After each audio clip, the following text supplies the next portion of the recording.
You're not right.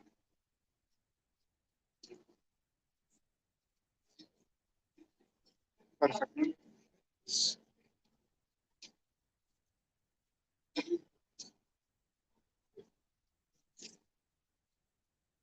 Warm greetings. I, Dr. Smita Pawar, wholeheartedly welcome all of you in the last session of this two-day workshop, Multidisciplinarity in New Education Policy. In the morning session today, Professor Ashok Chastar chaired a session on holistic education. Dr. Milind Bokil, Dr. Chaitanya Kunte, Dr. Nayana Nimkar gave us insights on holistic education. And also, at the same time, they were able to sensitize us towards sports, music, and literature. The new education policy 2020 insists on multidisciplinary education in higher education.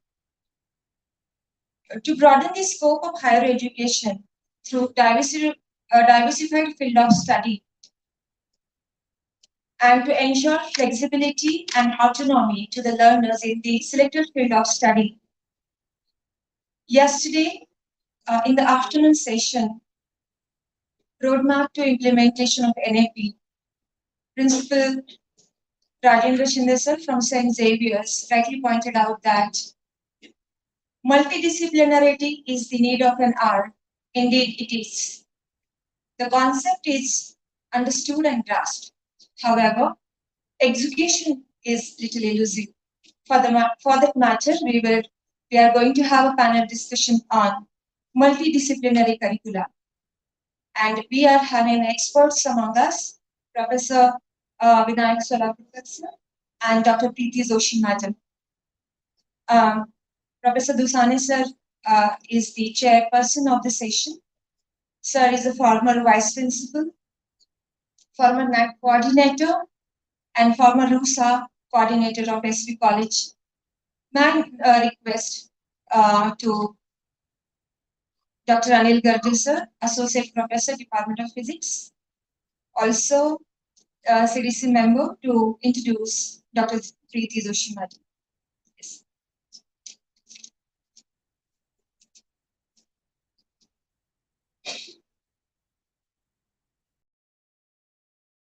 Good afternoon, and I'm privileged to introduce today's chief guest, Dr. Preeti Joshi.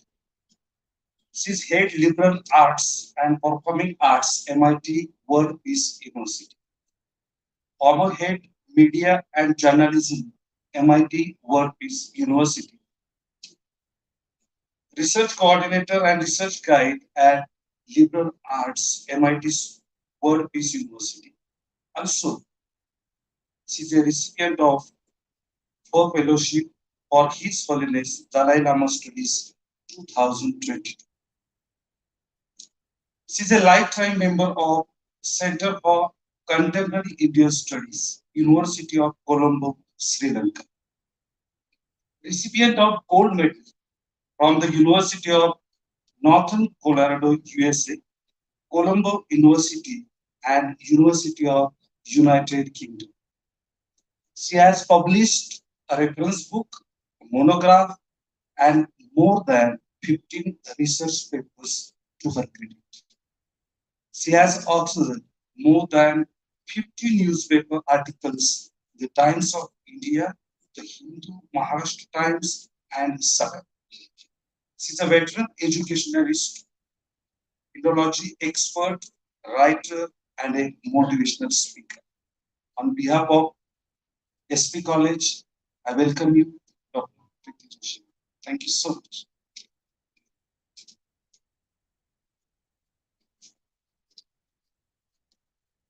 Now, may I request Dr. Preeti Joshi Madam to share her thoughts.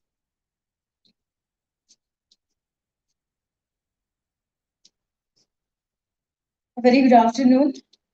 I know that after lunch it's a little difficult to hear somebody sitting on the dais and that subject is too heavy. But still, I know that lunch was very nice, so you all must have enjoyed it. And I'll not take much time of yours giving you some very difficult and heavy topics from NEP or multidisciplinarity. It is a topic which is very close to you and me. But before I just touch upon the topic, I just want to thank SP College Principal Gaikwad sir and Sanjot ma'am, who is coordinating for this event, Smithal ma'am and Chaskar sir for inviting me over here. Thank you very much.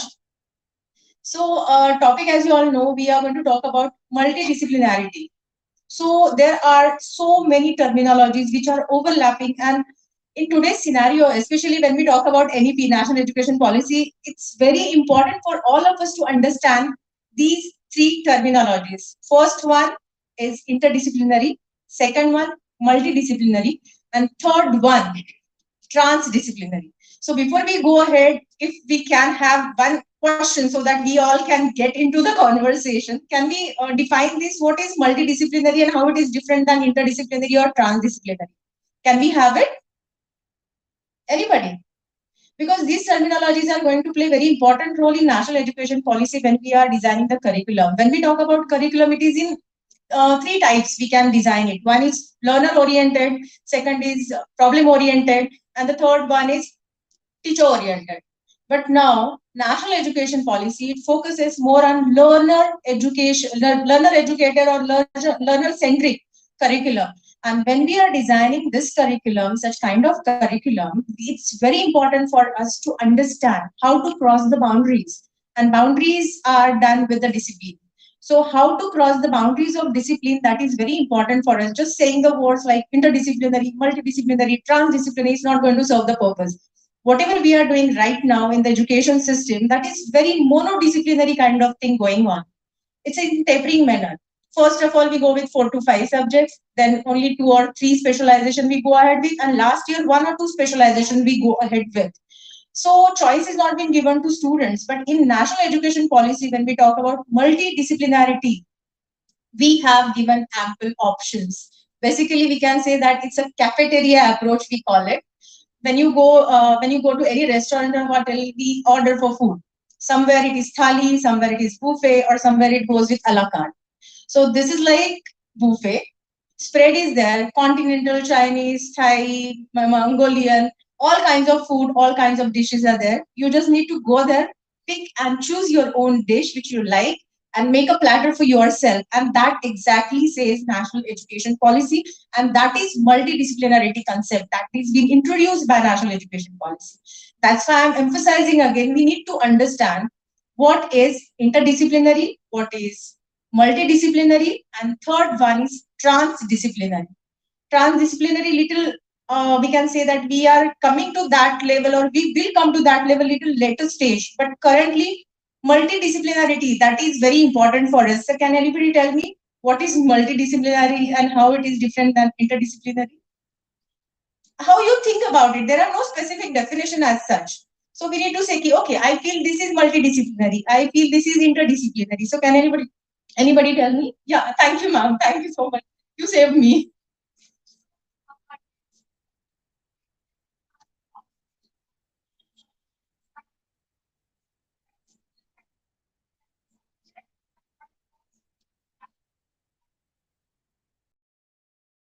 Yes, I also feel in the same way. I won't say correct, incorrect, or something, but absolutely the way you have explained, we do feel it in the same way. When we talk about multidisciplinary course or multidisciplinary curriculum, it means that multiple disciplines are put up in the curriculum.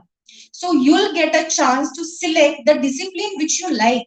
It's not being given by a university. Only 6 disciplines are there: economics, geography, political science, history, or English. Out of this, only you need to select.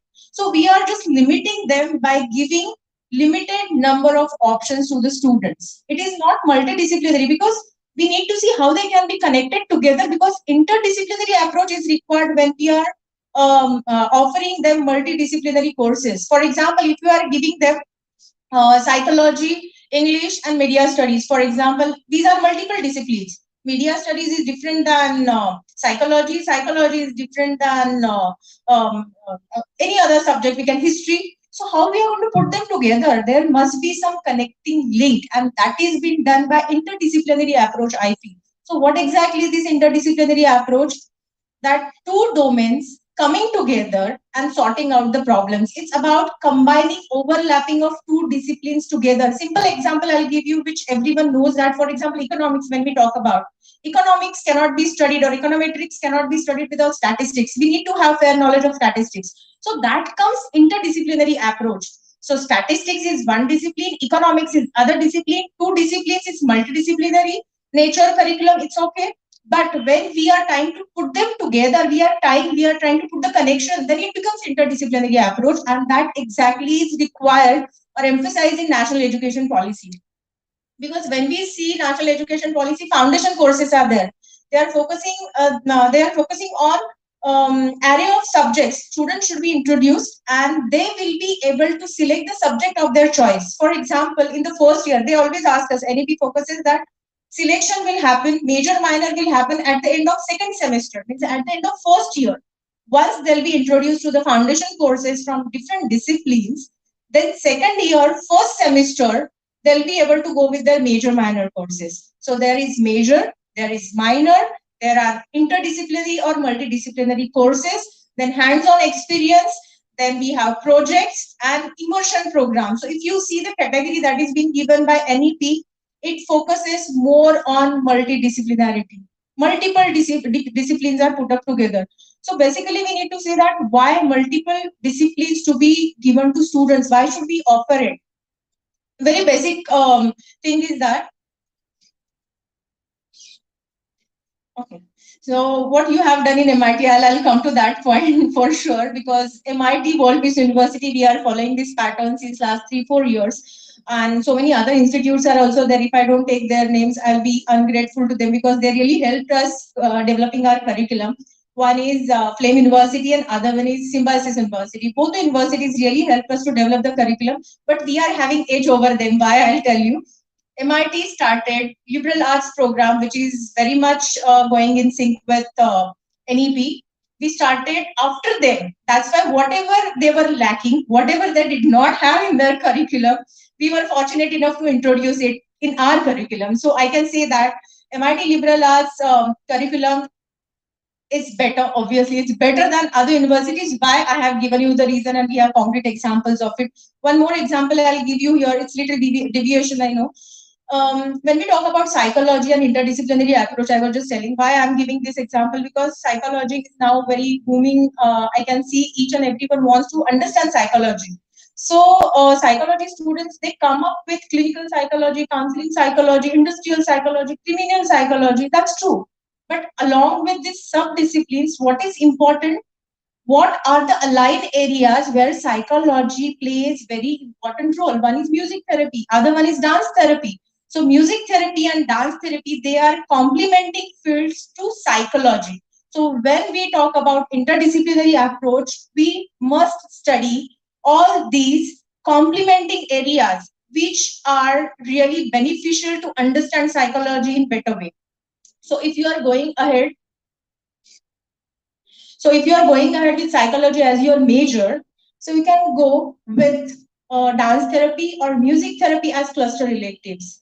So when you are talking about any discipline, it's master of jack of all, master of none. That's not going to happen for sure. Even NEP also doesn't expect it for sure, because there is always capping. They have given how many maximum and minimum credits to be there. When it is a 3 years course, 120, and in 120 also, if it is major, it needs to be 50%.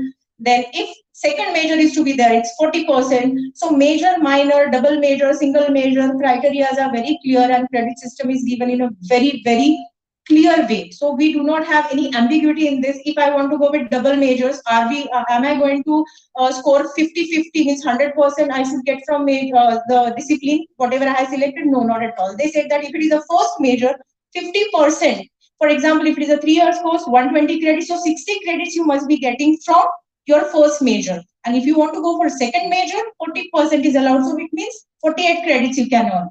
And now fourth year is being introduced in NEP, and that really helps to strengthen this multidisciplinary approach, because fourth year is by research or with honors. So there are 12 credits are given for dissertation. So research project, research work, that is being emphasized here in national education policy, and it strengthens our multidisciplinarity approach. when you are learning 2 or more than 2 subjects, 3 subjects, 4 subjects, so in which subject you are going to present your thesis, that you need to decide in the beginning. But at the end, beauty of this interdisciplinarity is that you can select a thesis or problem which will be envisaging all the subject what you are having. This is basically, this interdisciplinary approach teaches us the life skills. That's in a very simple way we can say that. Because when you are going to be an expert in any field at the same time, because anyway you'll be entering in the field of job or in the field of work. So it might be your own company, you might be working in somebody else's company, but when you are in the field of work, your specialty matters a lot, but at the same time your expertise matters. But at the same time you need to be a good friend, good spouse, good teammate, good team leader, and top of that you must be a good human being. So how it can be done? It can be done only and only through multidisciplinarity approach. Why this is so? Because when foundation courses are given through NEP, which we call core courses, there we teach them ethics, where we teach them constitution, there we teach them philosophy, basic mathematics, research. So all these components, they have been offered in the very first year. So their base is clear.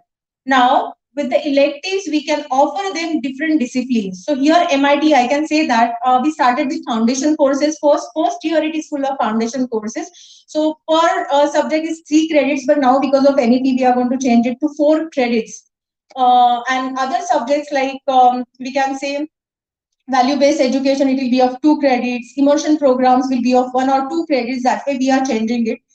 But first year it is full of foundation courses. 10 foundation courses have been offered to them. Out of that, few are mandatory courses and few are from the basket. So when we feel that to be a good human being, the person should be spiritually fit, mentally alert, and spiritually elevated. So all these aspects we need to incorporate in our syllabus. And in that way, we have designed the foundation courses, which will be creating the base for all students. Once the base is done, when the basic foundation is done, then we go with major minor options. The how students will get to know about major and minor. So that test has been given to them in the first year in the form of cluster electives. So we have a basket of electives, more than 200 courses we are giving. Yeah, that's really very challenging. Every week we keep on changing the timetables, and our timetable runs 7:30 in the morning to 7 in the evening. So it's really big span. Our students, it's not residential, but fortunately our students, they know the timetable very in advance, so they are able to cope up with that. So basically common courses we go in the morning sessions, and in the afternoon session, as per their specialization, they go ahead with. So if you see the structure of this multidisciplinary approach and interdisciplinary nature, we always focus on this terminology. That's the USP of, you can say, our curriculum. It's multidisciplinary in nature. Multiple disciplines are given. We have disciplines from performing arts, fine arts, social sciences, arts and humanities, management, event management, advertising and branding communication. So it's a big list of subjects we are providing it to them. So we have made the categories A, B, C, D. It's not like that we are offering each and every course to each and every individual as per their choice. We do have capping. If 10% of the class enrolls for that subject, then only that subject will be offered to the students. If there is 1 or 2 students, it's not possible for us to run the courses. It's not because of economical viability, but because students should get that feel. He is in the class or she is in the class. They should have that peer pressure. They should have that peer enjoyment. And if 1 or 2 students are there in the class, then we feel that they are deprived of it. And that's the precise reason we are not doing it. Then people say that they have common courses. No. Second year onwards, very limited common courses are there. First year only they have everything in common because of foundation courses. So foundation courses, major basket, minor basket, open elective, then ability enhancement courses, skill enhancement courses, cluster electives, project, dissertation, and internship. You can see the categorizations. It's a big list, and we provide them each and everything. They should not be deprived of it, because holistic development, in the morning you had that session of holistic development of students. So everything goes hand in hand: multidisciplinarity, interdisciplinarity, and holistic development. Holistic development, that is at the top, and which are the lines, which are the dots connecting us to it. So no dots is independent, no dot is independent. We need to link those dots, and we need to create that path to reach holistic development. And I think multidisciplinarity approach will definitely serve the purpose. and will lead towards holistic development of students. Going ahead with this, I say that this policy or multidisciplinary approach, it is new for all of us. Whatever traditional system we have come through, there were watertight compartments. If you're from arts, you can't go to science. It means that if you love numbers, you cannot enjoy sonnets like that. So it's not really the case now in today's scenario. You can play with the number, but at the same time, you can enjoy sonnets and you can enjoy literature also. And that's the beauty of multidisciplinarity. But we need to come out of that mindset. Sometimes we are very rigid. We feel that how it is connected to each other. Then that connectivity we need to decide, because we being human, we are a part of society, and there is no discipline which is away from human beings. So each and everything is related to our life. We need to bring them together, and that can be done only and only through multidisciplinary approach, I feel. And along with multidisciplinarity approach, the most important part which is being given a national education policy, that is experiential learning.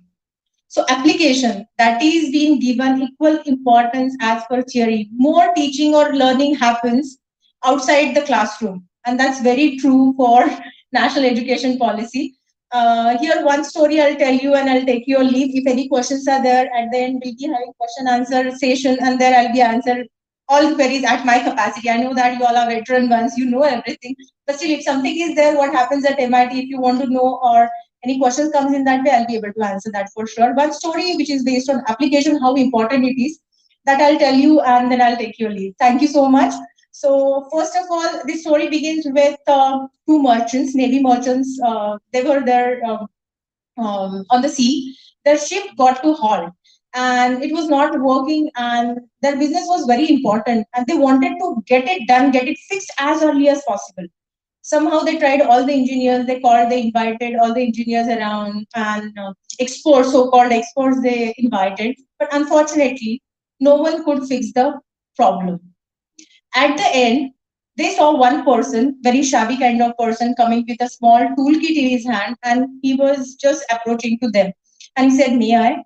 Then those people looking at him, his figure and his stature, they thought that he's a shabby person, just a mechanic. How he'd be able to fix the ship? It's not his cup of tea. It's beyond his capacity. But let's get a try. So they asked him, "Okay, please go and check." So that person went to the engine, examined it thoroughly. He spent 10 minutes near the engine, came back towards his toolbox, took out a small hammer from the toolbox, went back to the engine. He tapped the engine at 2, 3 places, and to the surprise of everyone, engine lurked back to life.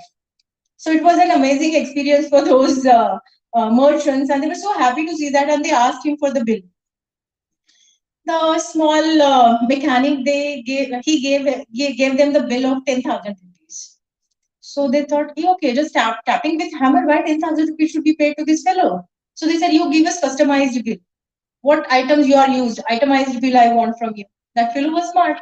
He gave them bill with 2 points in that. First, tapping with hammer 1 rupee, and to know where to tap with the hammer 9,999 rupees. So that exactly is the power of application, and that we are trying to give it to our students. So all the best to you, and we wish students all the very best and good luck with this new national education policy and multidisciplinary approach. Thank you very much.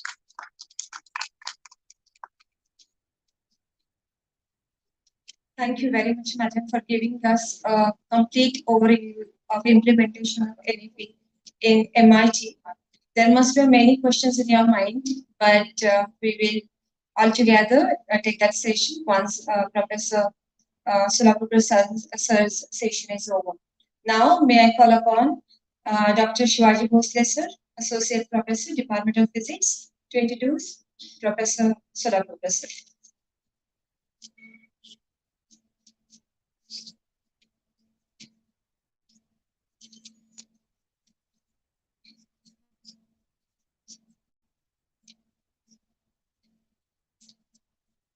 First of all, I am very thankful to Priti Joshi letting us on the multidisciplinary approach. Actually, this session is very challenging as it is after lunch, after meals, and still you people are there. And one more important thing is that the speakers, resource person, are there.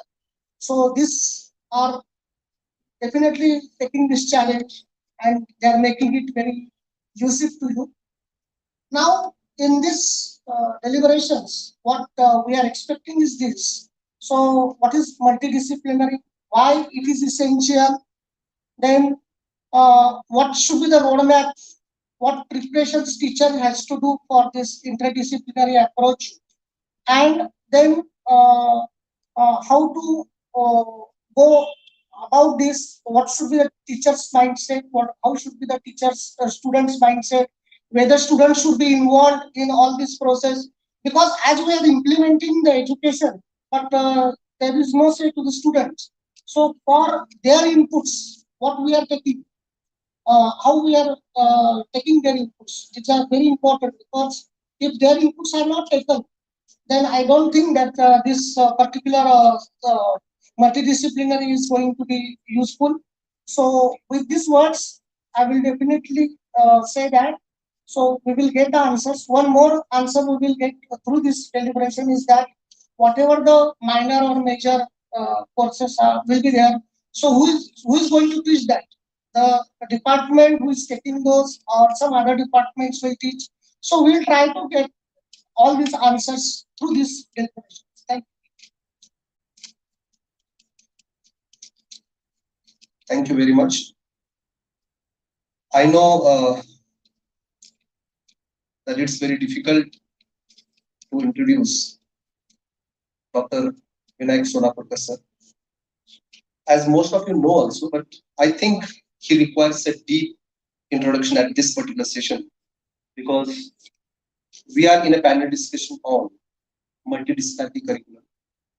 And therefore, I think his resume needs to be elaborated and told to each and every one of you. Though we are colleagues, but we need to elaborate this particular introduction about him. So, ladies and gentlemen, it's my pleasure to introduce to you our special guest today, Dr. Vinayak Solapurkar. Dr. Vinayak Solapurkar is a renowned academician and an expert in the field of mathematics, and has been at the forefront of academics and research for more than 3 decades. Today, he will be part of the panel discussion on multidisciplinary curriculum design. Presently, he is working as professor and head of Department of Mathematics, SP College, Pune. He has done his PhD in operator theory under the guidance of Professor Amir Athavle, and his specialization in the field of operator theory and functional analysis. He is having more than 35 years of teaching experience at UG and PG level. Moreover, he is a math Olympiad trainer for more than 30 years and was national coordinator for Mathematical Olympiad in India from 2013 to 2016. He was chief coordinator of Marga Mathematics competition, which is one of the national level competitions for maths undergrads, and is a governing body member of Bhaskaracharya Pratishthan, Pune. Dr. Solapurkar was General Secretary of Mathematics Teachers Association India, and is a recognized guide and a member of Board of Studies in Mathematics at Savitribai Phule Pune University. He is a member of governing body of SP College Pune since 2019 and was Vice Principal of Planning and Development and Science Faculty at SP College Pune. He has published more than 14 research papers in international journal with citation index of 114 and has guided more than 2 PhD and MPhil students.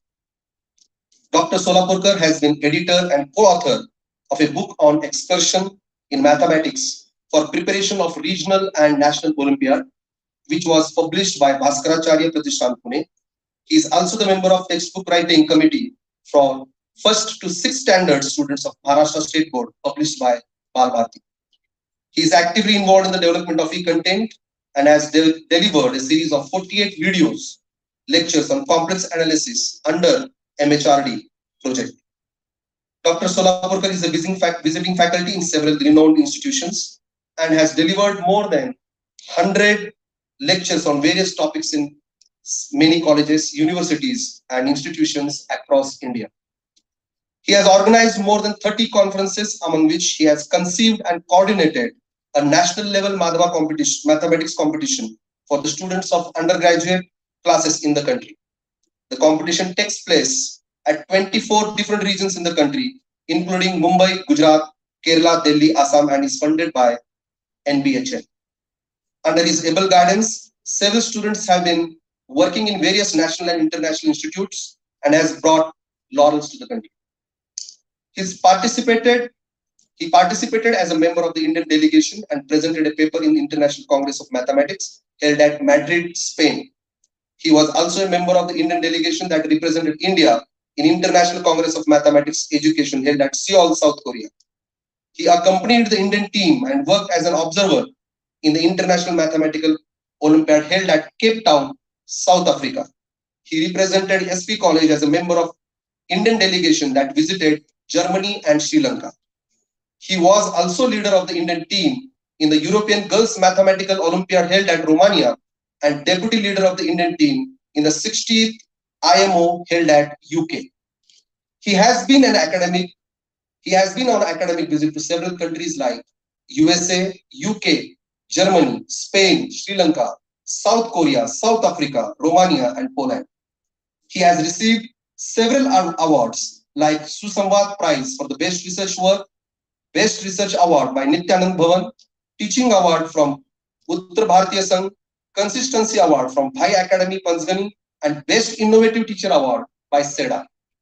With such vast teaching and academic experience, who has shouldered several administrative responsibilities with a zeal to work for the students and having wide experience at national and international level, whose core work has always been the academic excellence and administrative perseverance, is today part of the panel discussion on multidisciplinary curriculum design.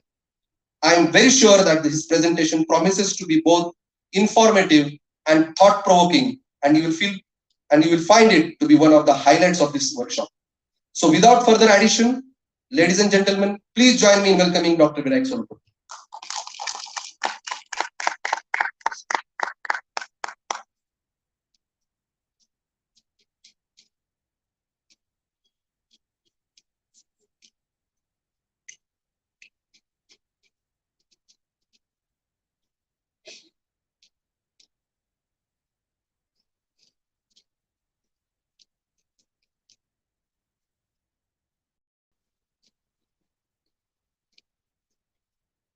Good afternoon, everyone.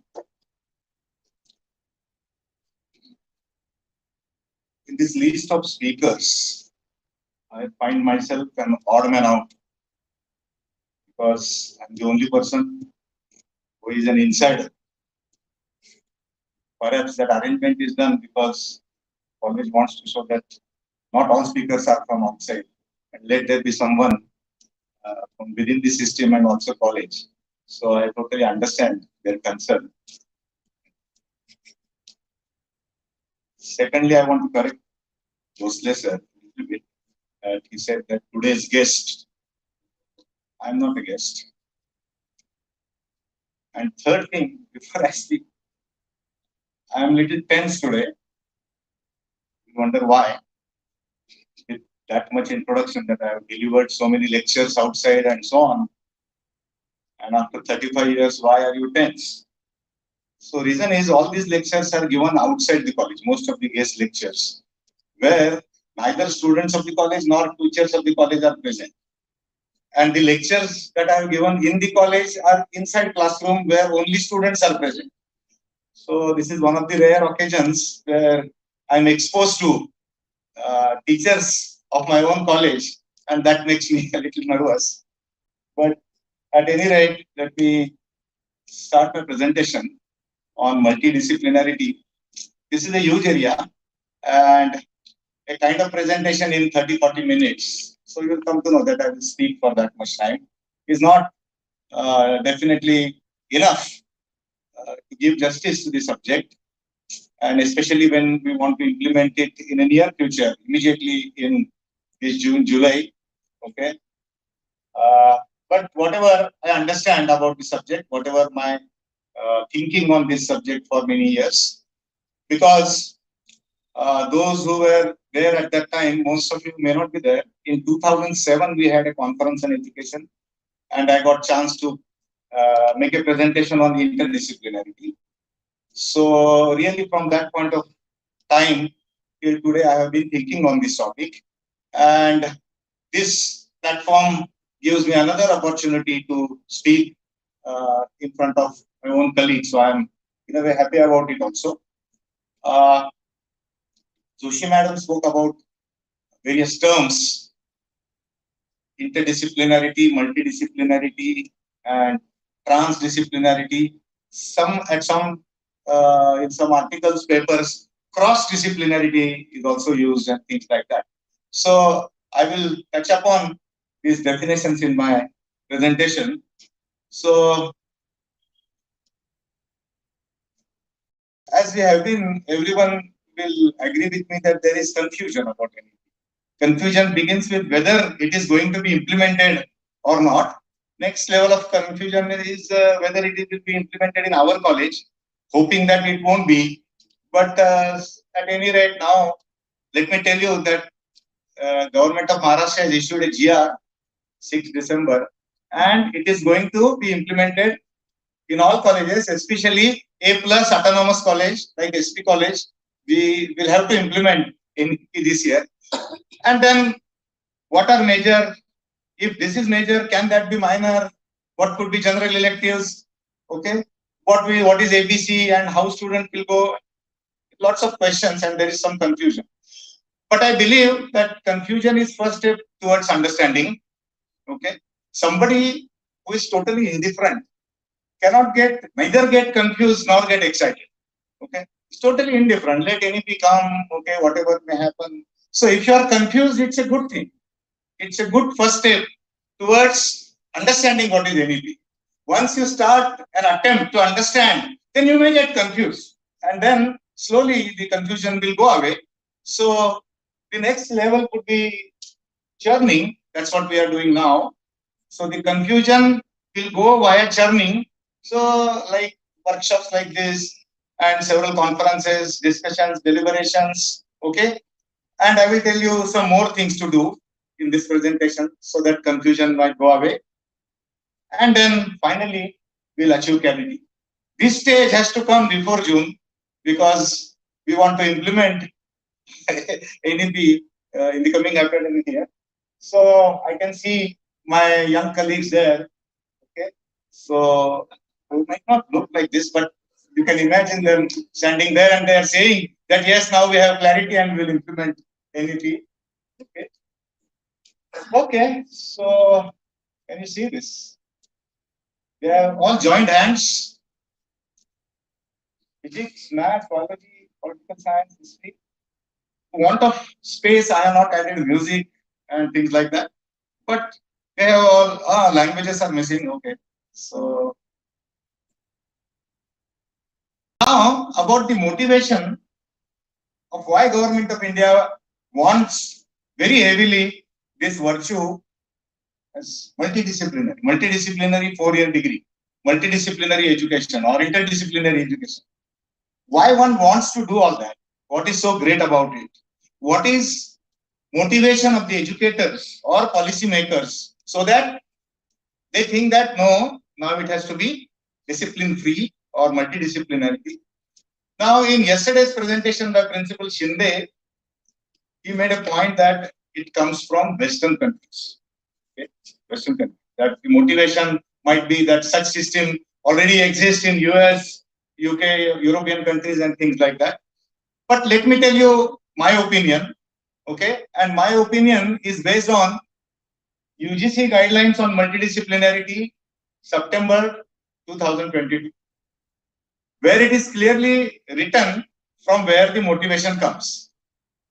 And you will realize that for our educators, motivation is not from US or European countries, but their motivation is Ano Badra Kratuo Yantu Vishwataha.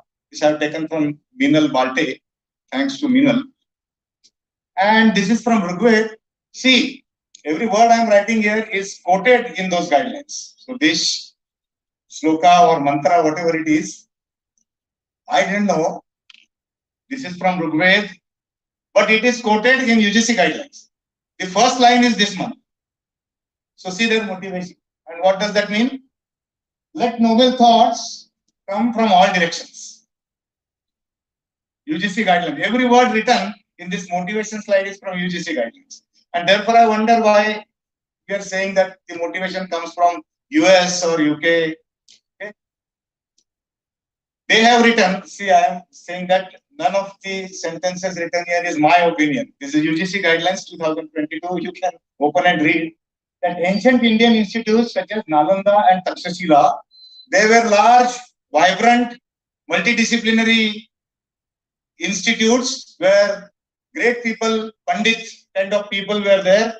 They used to come to those universities, disciples will be there, they will sit, and knowledge deliberation will take place. Such large schools did exist in India in past, and we have heard about these names, Nalanda and Takshashila. All this is quoted right in the first page, these guidelines.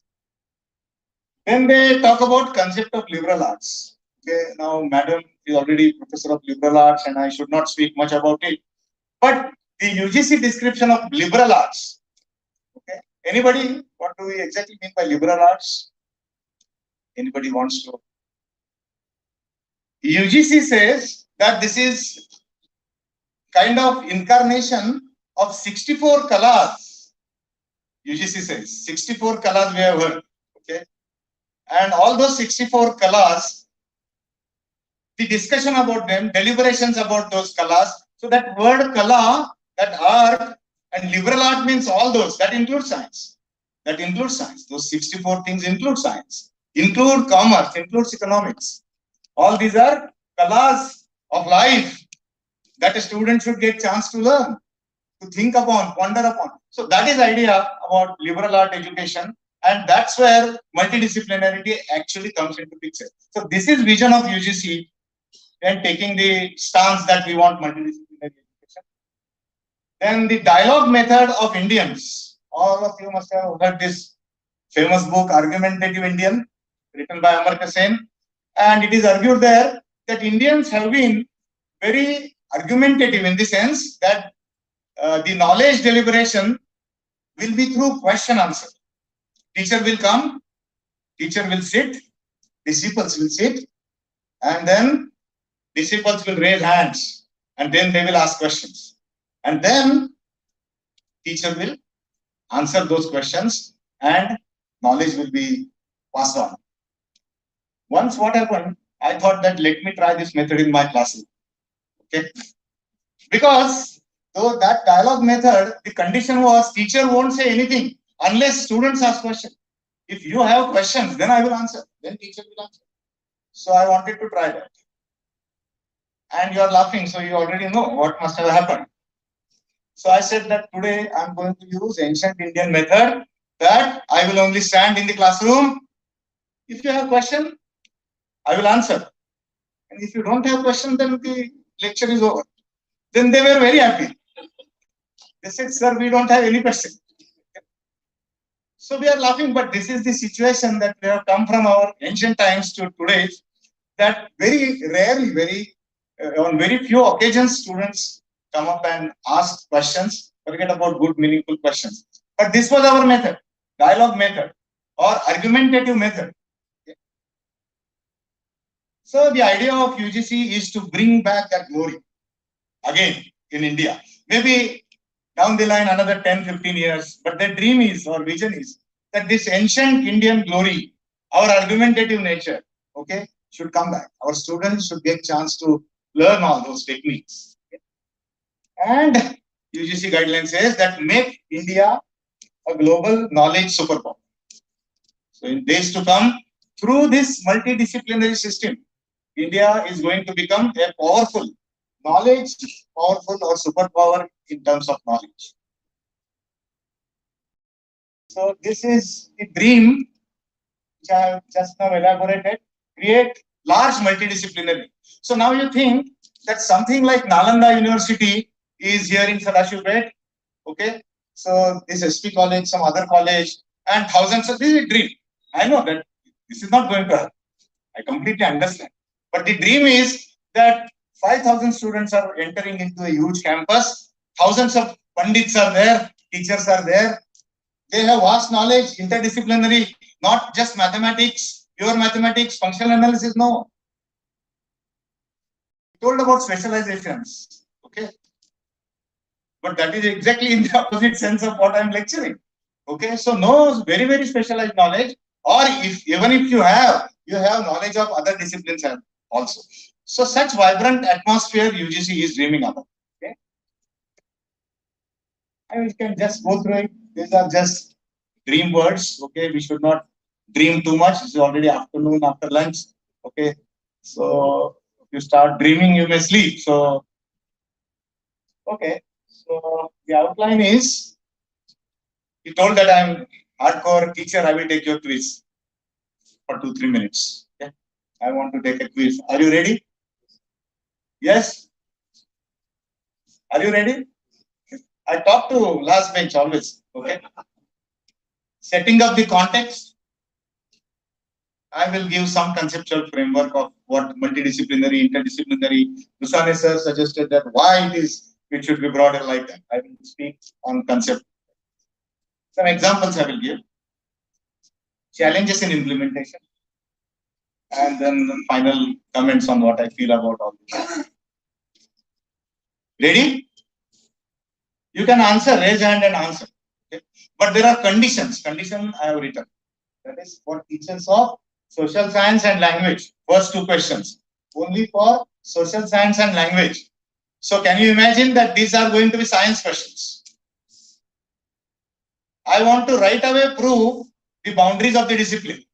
Okay. So let's see. Because all of us have learned in a system where it is bound by disciplines. We enter into either arts, commerce, science. So let's see what happens. Okay. No science teacher should answer.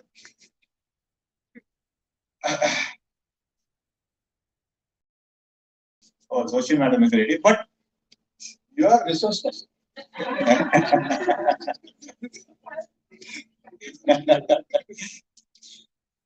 Anyone? Let it go wrong. Yes.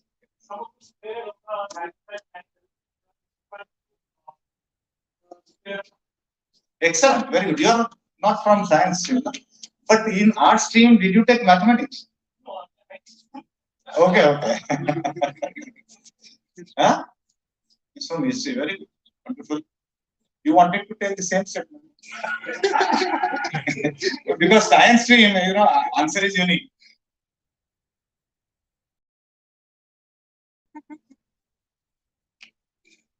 You want to answer? But you are from political science. Very good. Go ahead. That's the third line. Bosle sir is referee. What is first law? He knows.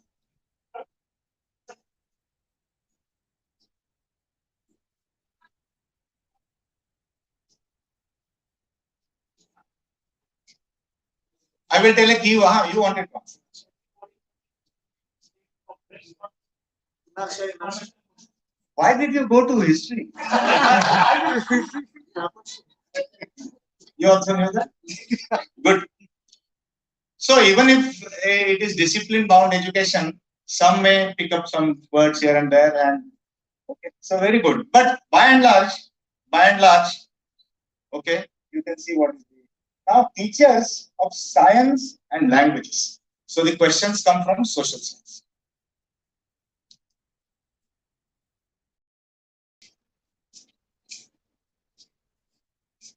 Economics. So I would say even sociology or political science may try. This is psychology also may try. See, this is even within discipline what happens. 5.8 what? Units. 5.8 rupees.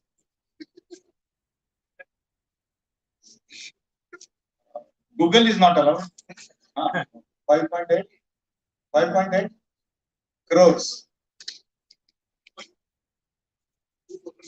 Is the answer correct?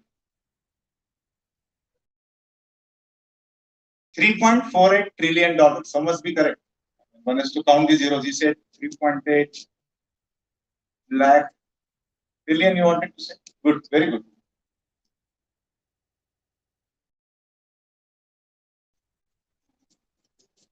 Science or languages can answer. Parliament is correct. So science students seem to be good at social sciences also.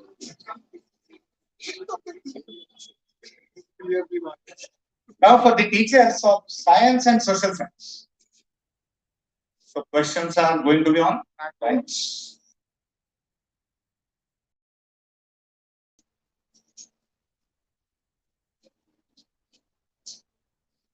Yes. Shakuntalan. Is it correct? No. Shakuntal is correct. So one more.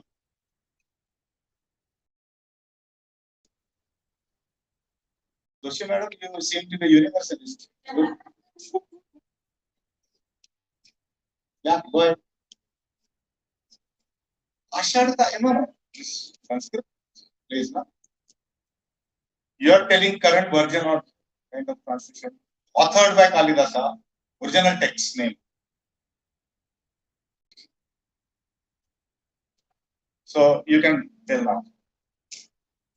Malavika Agnimitra and Vikramoorvashi. Shakespeare.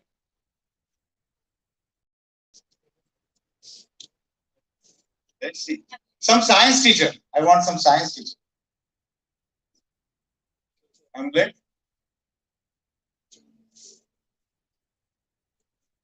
Merchant of Venice. Merchant of Venice. Okay, good test. And we got some judgment of what happens if the education is confined to disciplines. Okay. We want to come out of this. So cheers for disciplined education.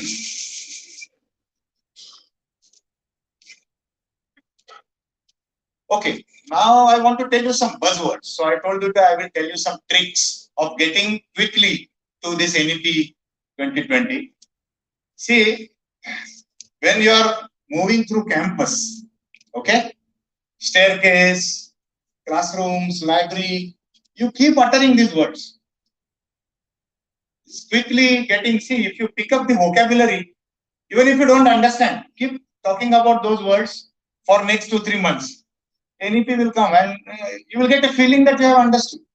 See, someone has said that there is nothing like understanding. It is only getting used to. There is nothing like understanding. So keep talking about these words. Multidisciplinary.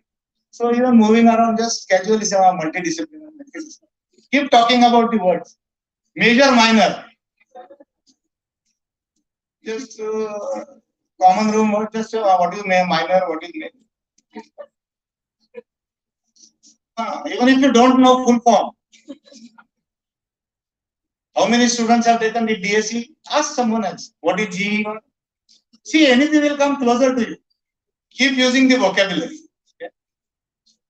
Learning outcomes. And you will understand also that these things we need to do, right? So these are buzzwords. Keep talking about it. Multiple entry, multiple exit. Kind of mantra, you walk there, multiple entry, multiple exit. Okay. Academic bank of credit. And don't say full form. If you want to show that you are well versed, say ABC. ABC. Okay. Graduate attributes. These are buzzwords of any. Basket of courses. What is your basket? What is my basket? Keep basket. So now let me come to some theoretical part. Okay. So what is more natural? Order or chaos? Okay. And people in education field or people in philosophy of education, have opinion that order is for convenience. Order is for teaching. If you want to teach something, you have to order. This class, that class. If you want to make organizations, you need order. But knowledge as such or chaos is natural. Okay, artificially you want to put it in a certain order. So more natural is chaos. And discipline, put this compartment, this is more of a construct, more artificial or more for convenience. Okay. What do you mean by a discipline? Discipline, all of us know that we compartmentalize the entire collection, huge knowledge into some parts for our convenience, for establishing institutes and so on. This word discipline has two meanings and they are in a very subtle way connected to each other. That there is power. We say that in classroom there should be discipline. And we say that we have discipline, art, science, commerce. So they are connected in some sense. And this organization of knowledge is not very new. This is Greek period. We go back to Greek period.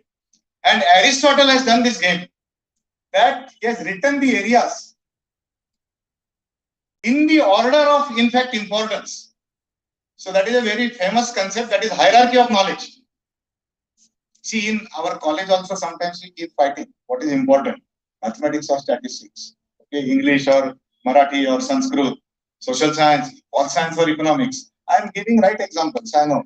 Okay, so botany or zoology. Okay, so we keep talking about importance of subjects over the others. Aristotle has done that 2,500 years back. And of course, he has written mathematics is most important. Okay. Music is important, but mathematics means not mathematics that is applied. Geometry, pure mathematics. Anything that is of utility is of less importance. Music is important, philosophy stands very high, mathematics stands very high, architecture, engineering goes down. Anything that is for living, for Aristotle, it goes at the bottom in the hierarchy of knowledge. Okay. Most of the things human beings do for the soul, for the pleasure and not for the utility. See, if we keep eating only karlachi bhaji and poi every day, we will survive. So necessity is met. But we want jalebi someday, idli, batate vada. Why? Because necessity. No, it is for pleasure. If we wear black shirt, black pant, put a black cap also if you want, there is no harm. Purpose of wearing clothes is served. But no, t-shirt, jabba, jeans, this, that, blue color, yellow color, okay, Valentine Day, then pink color, whatever.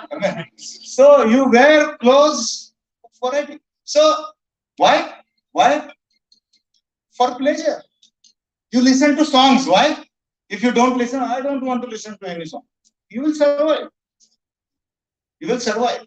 So most of the activities, if you start from morning to night, they are for your pleasure and not for utility. That's what Aristotle understood. Utility things are less important. Okay. So from that point onwards, from Greek period, for example, museum was institute established by Euclid. That was an institute. Once you institutionalize anything, there will be compartment, there will be disciplines.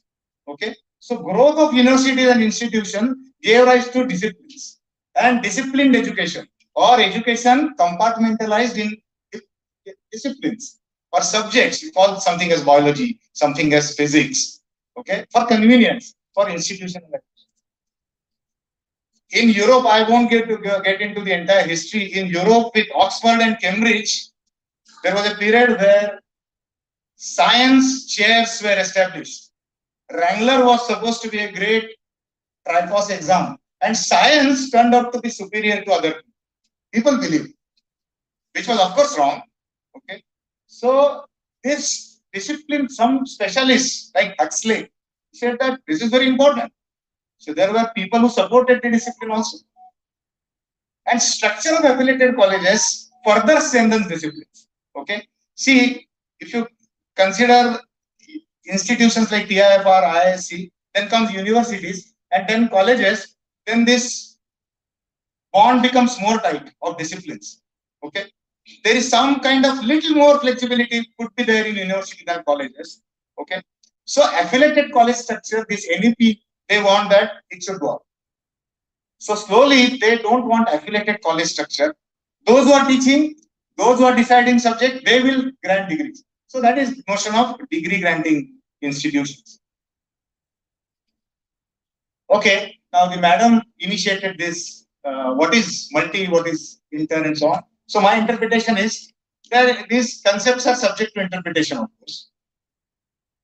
So I write MD for multidisciplinarity and ID for interdisciplinarity. So multidisciplinarity is just juxtaposition. Have you heard this word juxtaposition? Can you tell where? You listen to the song Amar Akbar Anthony. My name is Anthony. Juxtaposition of the word like that. Okay. So this juxtaposition is keeping things in one after the other. So for example, physics, music, history. So what exactly we are going to do in our system and allowing students to take courses from different disciplines is that we are implementing multidisciplinary. These disciplines may not merge. You will take one course in physics, one in music, one in history. Okay, if that is allowed, then that is multidisciplinary. Put subjects. So physics course is separate in a way, music is separate, history is separate, but that student has taken all the three. That means multidisciplinarity. Whereas analyzes, synthesizes, and harmonizes the links between these areas actually is interdisciplinarity, means biochemistry. So now that subject is not just two separate subjects, learn biology, learn chemistry, but the methods will be synthesized. Okay, methods will get merged into each other. So that is interdisciplinarity actually. Geopolitics. So techniques of geography and political science will merge in one paper. Okay. Transdisciplinary, as Madam suggested, we are not getting much into it now, but something like anthropology, which transcends the known disciplines, and that area will take you beyond the conventional disciplines. Okay. Now that's important. For practical purposes, we may use these words interchangeably. So in college, if somebody says this is interdisciplinary, don't correct immediately. No, this is multi. No, this is trans. You can use all these words interchangeably. Look at this. What can you see here? Fruitful change. But do you see some color combination? This is my habit. I always tell students to guess things. Can you imagine what slide is going to come?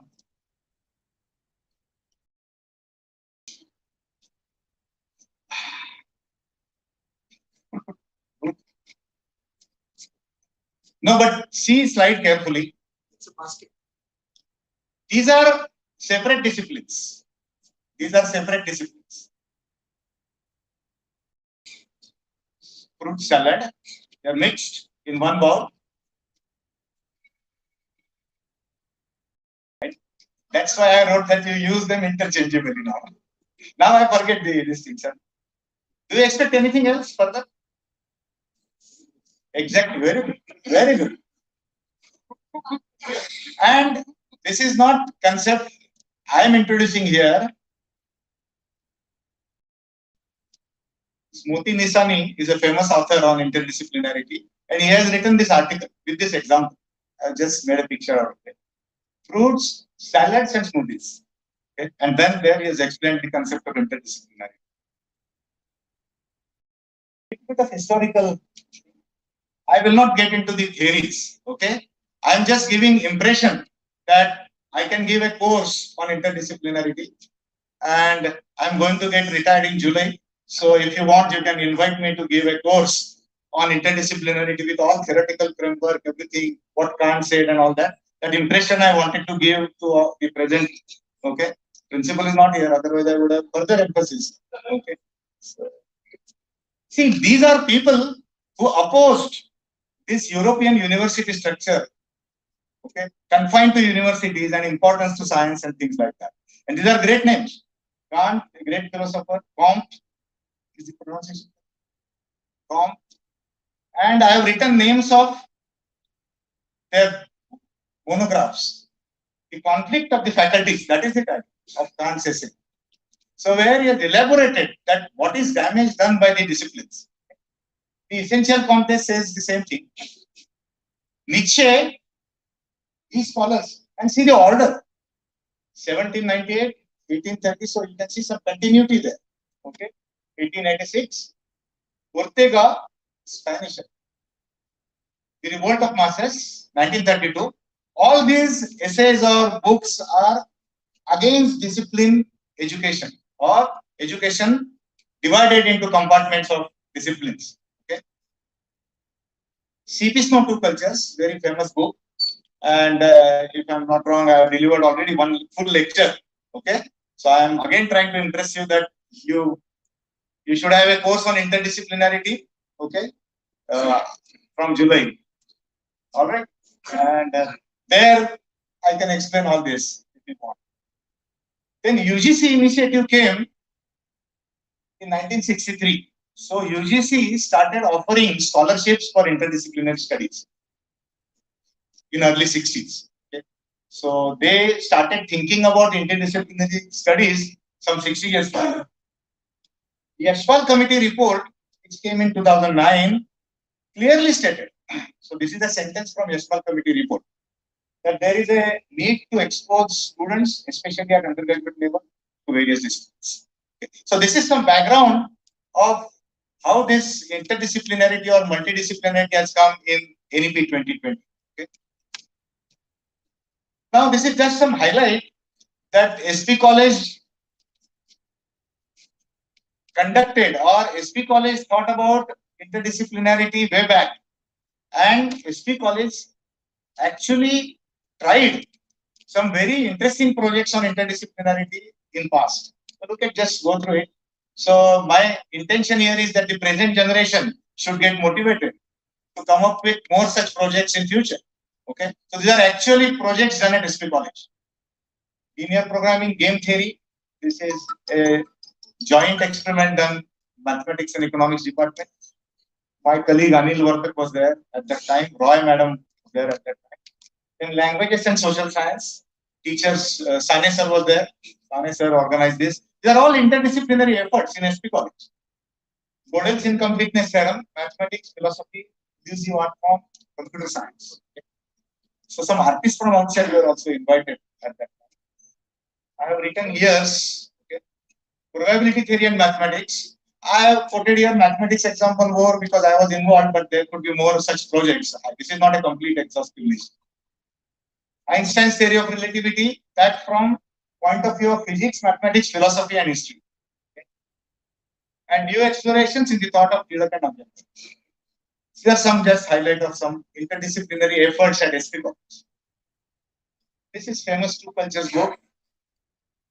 Snow was a scientist by training, and by profession he was a writer. So what he observed, that while working with scientists, whatever discussion with writers in the evening, he used to tell stories that my writer's friend says, but scientists were totally indifferent to this. And some scientific discussion when he used to talk to his writer friends in the evening, they used to get lost. So therefore he wrote a complete book, very nice book, all should go through it. That these are two cultures in this society is divided because of the discipline education. That society gets divided. Even in common room, we have realized this, professor's common room, that if somebody starts talking about some interesting things in science, social science teachers get lost and they quickly finish their tea and go out.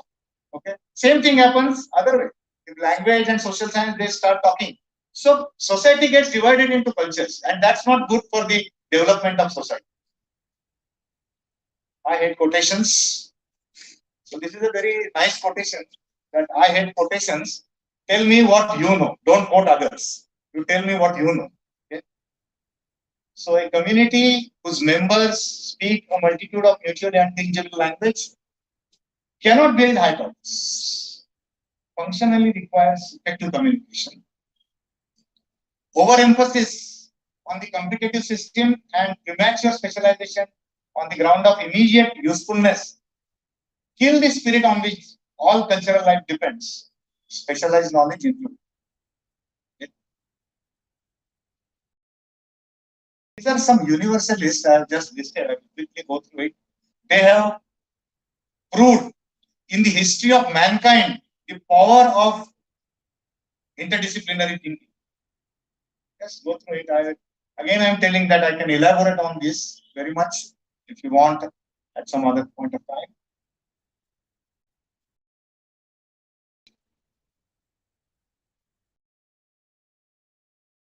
Intellectual trespassing means you don't go from this boundary to that boundary. And if you go, it is called trespassing. So interdisciplinarity is intellectual trespassing in some sense. So again, for want of time, I will move ahead quickly. Clashing point of two or more disciplines produce chances of breakthroughs. Look at Nash equilibrium. So Nash equilibrium fetched Nobel Prize. Nobel Prize in economics, but awarded to a mathematician, John Nash, because there was some kind of equilibrium to be thought of in oligopolic market where conflict resolution is to be made. Now I'm trying to tell it in as simple words as possible. Okay. But then that clash required knowledge of two branches. Then only the concept of the equilibrium came up, Nash equilibrium came up. And that immediately fetched the Nobel Prize because it is such a huge discovery. Okay. Problems in no man lands, then who will look at it? Only many people should go and look at it. Okay. Physicists say it's not our, biology will say no, extraterrestrial life. But somebody has to, people will have to study that. Career mobility, this phase group is very interesting. It is about molecular biology, discovery of molecular biology in mid 20th century. And different people, including businessman, James Joule is famous name because Joule we use in physics many times. Joule was a brewer, okay, physicist by training, but he was involved in molecular biology, phase group, and earth-shaking discovery of molecular biology with this phase group. Outside of fresh view, G.H. Hardy is hardcore pure mathematician who contributed to a formula in genetics. Initial formula, he immediately told that this is incorrect and something that will pass on to the next generation. Some count is missing. So genetic formula, the correction was given by Hardy. Insufficient attention to cross-disciplinary impact. Neglect of psychology on the problem of price raising.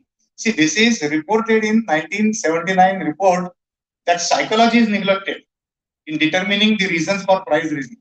Okay. My examples will come mainly from mathematics and economics because they are subject of my liking. Complex problems, oil crisis, Kashmir issue, you cannot solve, you cannot even think of these problems by one discipline. Okay. These are some I know but I don't know kind of things. Like I told, okay, so within social science also there could be problems. GDP, psychology person may not tell. But now we will look at only one subject also. Mathematics person, cryptography is very important in modern days. That is study of coding. That is used in defense strategies and all that. Very important. Purely based on mathematics. But if you ask me, I don't know cryptography. I will say my area is functional analysis. Somebody will say algebra. So within disciplines also, there is lack of good information, important information. Chemistry, but not problems of ozone layer. Now, some chemists may know ozone layer. So chemistry teachers should not get offended. They may be knowing. But it might happen like this. Okay?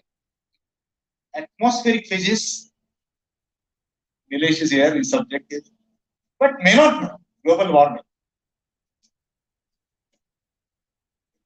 You are expert in that, so you know. But in general, if you take only atmospheric physics, one paper, may not know. Economics, madam is there.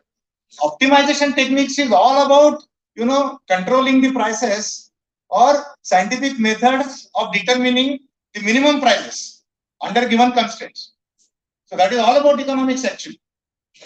So it is all about economics, but economics per se person may not know optimization. Okay. So this is under category I know but I don't know kind of thing. So forget about other subject not knowing, forget about within social science if A does not know B's area, but even within the strict discipline that you are learning, it may happen that you have learned only up to a certain extent. Life sciences may not talk much about biodiversity. They will talk about genetics, okay, they will botany, some standard things about biology. Okay. Now, with this background of what interdisciplinarity means or multidisciplinarity means and what is historical perspective of all these things, Let us see institutional architecture. That is, I have 5 minutes. 10 minutes? Okay, I will finish before that. So this institutional architecture means how this institution setup we will have to undergo for implementing this multidisciplinary system. What is government's point of view and how they want to implement this multidisciplinary? So like I told that the model was Nalanda, Takshashila and all that is written in UGC guidelines. So what we are looking at is construction of or building of or what we dream of is the creation of multidisciplinary large institutions and phasing out of standalone institutions. That is, suppose you have a law college, is imparting only training in law. They will have to join hands with other colleges or some more liberal arts schools where the education in other faculties is also provided. Suppose you take Buran Maharashtra College, BMCC, it is only commerce college. So students learning strictly in the discipline of commerce. Now our dream is that no, this is not correct, and they will have to join hands with some other institution where the education in other discipline is also provided. Perhaps they will also get chance to learn commerce from this perhaps institution. So some kind of clustering of institutions or merging of institutions will take place or named off in future, so that the standalone institutions might phase out in future. That is what I was talking about, this clustering of institutions. So this is not necessarily of the same management. So suppose SP College and Ferguson College, if they decide. So for example, German is taught in SP College, but French is available in Ferguson College. Then they might join hands by doing some MOU or something like that, and clustering only for that paper, or some institutions in the proximity, they may go for complete clustering. These two colleges, for academic purposes, they will give programs jointly. That also might happen in future. Then merging of institute means complete merger of institutions. Now this has two parts described in NEP text, that with same management and those are run by different management. Okay. And MOUs for courses. So we will have to go for MOUs for courses. Now music is not there in SP College, but some student, now this is a problem. If one student asks for, what will you do? Okay. Will you do MOU for one student? So these are practical questions, but theoretically I am talking that somebody, so 100 students want to take up music. Then SP College will go to some music school, make an MOU, or call Chaitanya Kunte to SP College, and he will give course on music to these students. So such kind of expertise will be called for, or MOUs will be made. Then this MOOC, Swayam, ODL, many teachers don't like this because there is danger that if students take MOOC courses or Swayam courses, what will happen to workload? Okay. But this provision is there that students can do 40%, up to 40% of the courses on the online platform. Okay. So this is roughly the architecture through which the multidisciplinarity will be implemented. Some typical areas I will show. So are there problems or areas that cannot be addressed within the setup of disciplines?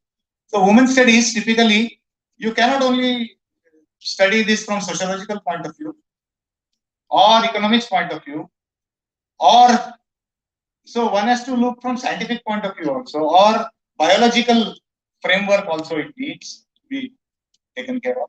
So it is typically area where disciplines will have to join hands. Environmental studies, they're self-explanatory. I don't have to say much about this. That various disciplines have to come together and study these. Game theory, that just now I gave example of Nash equilibrium. So game theory is a very is a model for conflict resolution, and you need to learn mathematics as well as economics to understand this theory. But then applications go to genetics, political science, wherever any two things conflict, you can apply game theory model. So important subject. So if genes compete, you can apply game theory model. If neighboring countries there is a conflict, you have to resolve by using model of game theory. Okay. If Coca-Cola and Pepsi they conflict, you can apply the model of game theory, and so on. Artificial intelligence, where many areas have to come together. A vast area where one wants to think about, can you compute emotions also in it? Maybe a larger question is. So there are so many things, including psychology, would come into picture. What studies, study of neural networks. I will just move ahead because I have now 6 minutes maybe. Okay. Yes. There are 7, you tell 7, but my estimate was 6. So there are some interesting projects. History of art. So this project students, you can give to students, or even teachers can take up these projects. History, geometry, and optics. Okay. See, with the advent of optics, or when mankind knew the laws of haptics, it affected art also. The light games on art got improved with the laws of haptics. So again, vast area. Study of caves, musical instruments, paradoxes and illusion. I will tell you a very nice book, Godel Escherbach, which studies the theory of contradictions, and where you will see the merger of the areas of philosophy, painting, music, logic, etc. Optimization technique I just talked about. So these are typically projects that one can offer, and one can list many more also. Some creative combinations, standard ones, nothing creative about it as such. But you can create more combinations out of it. I don't know English, Sanskrit, mathematics I have written, but being a mathematics student, I always thought that I would have learned English and would have learned Sanskrit. So I put it on the slide. It may not make sense. I'm not sure. Hindi, English, Marathi, one wants to, master in languages. Okay, now I come to practical problems. Last 5 minutes. Types of degrees. So right away I will show. These are the degrees that one can offer in this NEP system. 3-year. This all of you know now. 3-year degree program, 4-year multidisciplinary program. There are 2 options in 4-year course, honors and research. The condition for 4-year program and research degree, 4-year research degree is recommended that only research centers. Presently, the subject department research centers. This table we have seen so many times, and everyone is showing this, so I will drop this. This also I think. Okay. All of you know this table now, distribution of credits, 22, like that. Okay. But one has to put this in the presentation because somebody asked that in the 3rd semester, this what is credit, so let it be. Okay. Choice of subjects. See, it should reach students also. At some point of time, students should come in. The discussion is going on only among teachers, educators, academicians, and we are implementing in June. So when are we going to bring students into picture? Okay.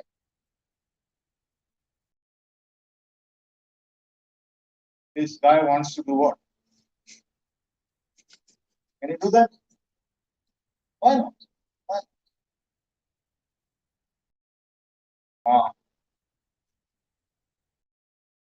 I wish to choose. I mean, it is something like, if you choose this, then I want to choose.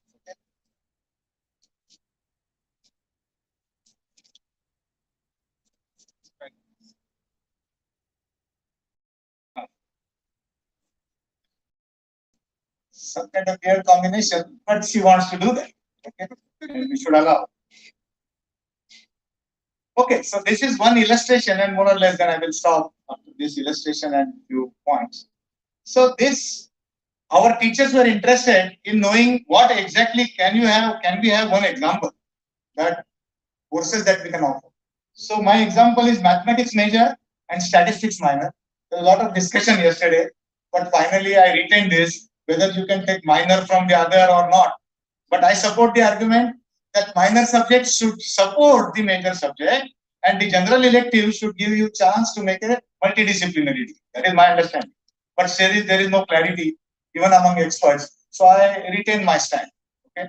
And even if there is clarity, I will retain anyways. But then this is what I think. Yeah. Expert will elaborate. So general elective, in the first semester I have taken economics. And then ability enhancement are languages courses. So see, 22 credits in first semester, 22 in the second. General elective in the second semester I have chosen political science.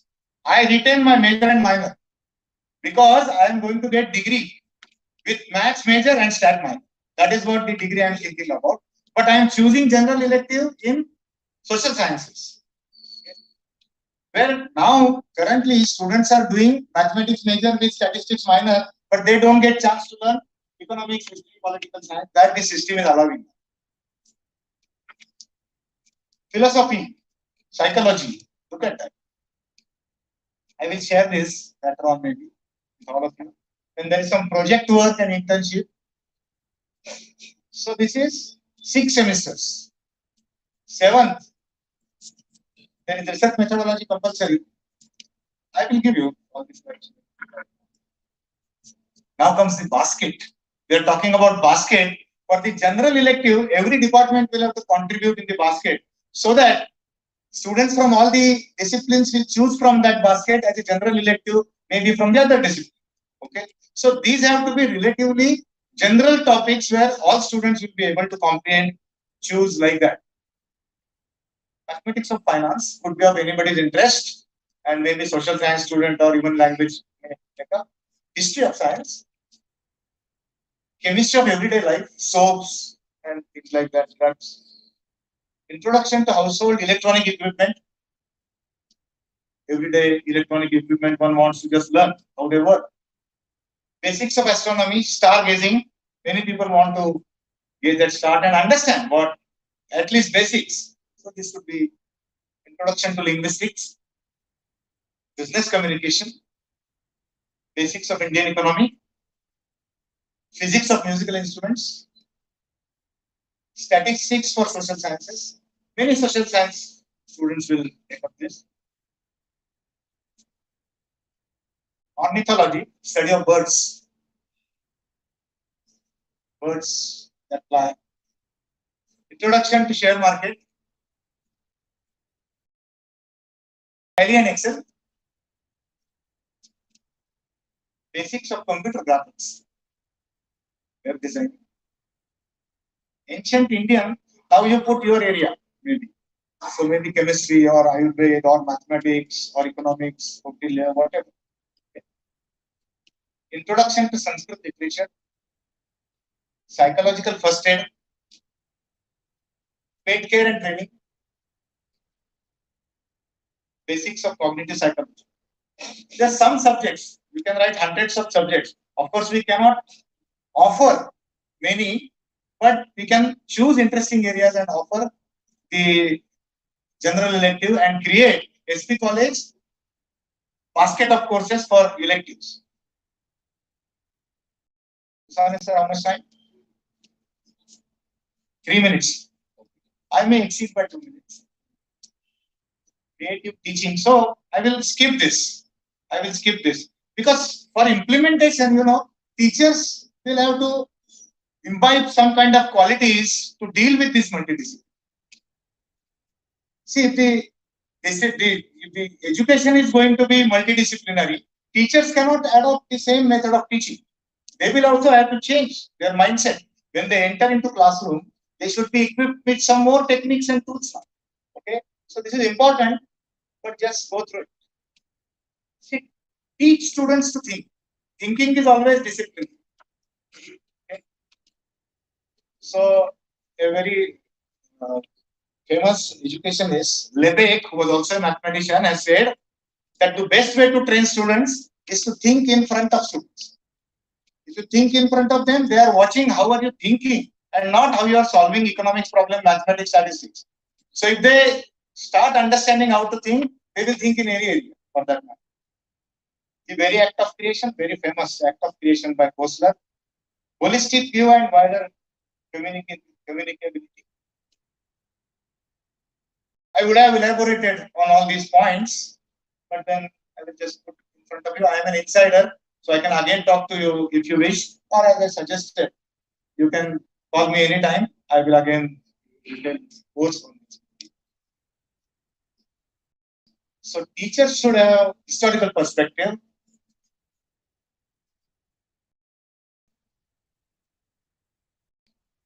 Another 2 minutes. Challenges. Subject very close to our heart. That with all this GEAC, major, minor, can we fit our time? Practical problem. Okay, we'll have to resolve that. And somebody yesterday suggested that fix timetable first and then put subjects. Okay, but that looks very weird. We should think about the areas first and then try to see that one challenge is choice of odd combinations. Now, what to be called as odd and what is correct is cannot be very universal. But then, by and large, we can think and guide students to take right combinations. Okay? Level of courses across institutions. So somebody is taking some course here, some course Ferguson.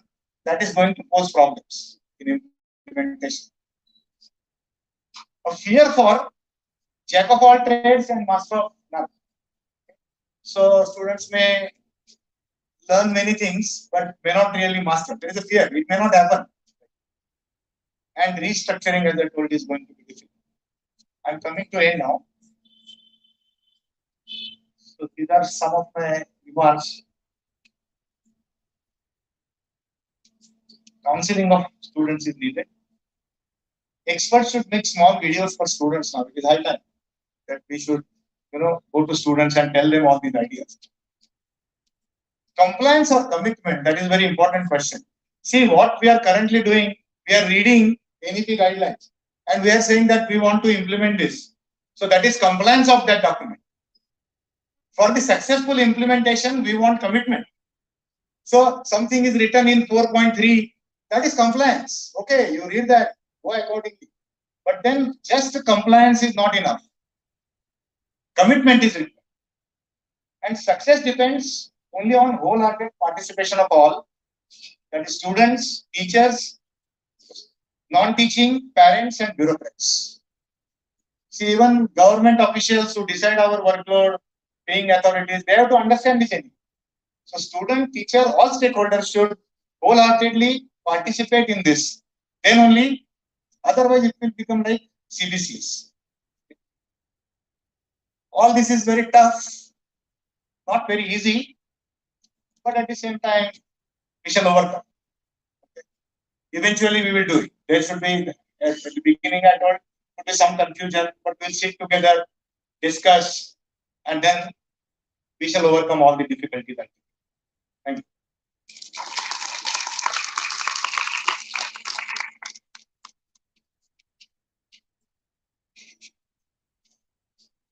Thank you very much, sir. This was our very own and dynamic Professor Vinay Solapurkar, sir. Multidisciplinarity is already a very interesting area, but at the same time, it is quite obscure to implement. But sir has already made this obscure area lighter in his presentation. After this well-studied presentation, may I request the chairperson of this panel discussion, Professor Disanesa, to share his critical comments on both the session.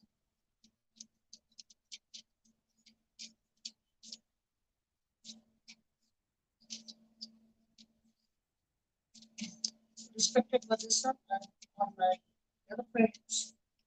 So we have already seen that how the NEP can be implemented at college level, and the lecture and the interaction is done by Dr. Solapurkar. So he is a good performer. When you are a good teacher, you should be a good performer. It's a classical example of that. Edutainment, that is education as well as entertainment. So it's a good combination of that. And he has given the journey. So how to be implemented this NEP, especially multidisciplinary approach in our education. So the highlights of its deliberations are that the multidisciplinary is necessary in the current education, because if you want to solve the complex problems, and we are facing so many complex problems, and if you want to solve that, the one subject is not sufficient for that. So where to connect the dots, and this connecting dots is possible only when we are taking into consideration different disciplines. So that is possible. Then secondly, social, ethical, emotional things are there. Though the science student is there, but we also face the social problems, ethical things are there, and the knowledge of other discipline is essential. The multidisciplinary provides flexibility. The students want flexibility, and the multidisciplinary approach gives the flexibility. The integrity of all knowledge, because knowledge is scattered, and if we want to integrate that, the multidisciplinarity is the only way out. And for well-rounded individuals to be created, so this multidisciplinary education is very, very essential. Now, what are the problems for this particular curriculum training? The first thing is that whatever in our traditional curriculum, we mostly do more concentration on our core. But if we want to have multidisciplinary, so we have to reduce the core curriculum up to maybe 20 or 30%, so that we can accommodate the other subjects. And it is very difficult, as I know in that particular subject, I will find very difficult to remove some of the parts. But we have to be ready for that. This is one thing. Secondly, there is a lot of confusion regarding major and minor, how should be kept. But the idea is very clear. There are many research papers are there on this particular area, and it clearly said that. So it is not necessary the science students should have the other disciplines like commerce and arts, not necessary, right? But the subject should be complementary. When we take the minor, so it should be complementary to the subject, as Dr. Sonapurkar told, and there should be the applied aspects. Now, what teachers should do for this particular implementation of multidisciplinary approach in the college? The first thing is that we have to go for the market studies. What is my subject? So what is in the market? What are the challenges? What the students are required? So these market studies are very, very important. And unfortunately, these are not being done. Unless and until you don't have the market studies, you will not find the gaps. And to fill up these gaps, you will not come up with the new courses. So this is very, very essential. Secondly, we have to have some MOUs with institutes. So what is lacking in my college? So how I can get it from other college, and how the other college will benefit it and my college will also benefit it. This approach has to be there.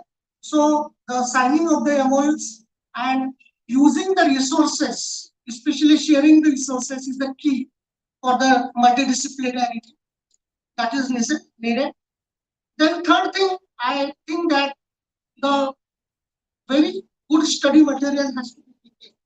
Unless and until you don't have the good study material, the student will not get the zeal of that what they are studying. And the study material has to be, it is very painstaking job, but we have to do that. Mainly, if we want to successful this particular economy and especially NEP, the study material is very essential. Then the fourth thing, I think that the department has to come together. There are a lot of barriers among the departments are there. So whenever we prepare the syllabus, So core subjects we can prepare, but other minor and other electives when we will have.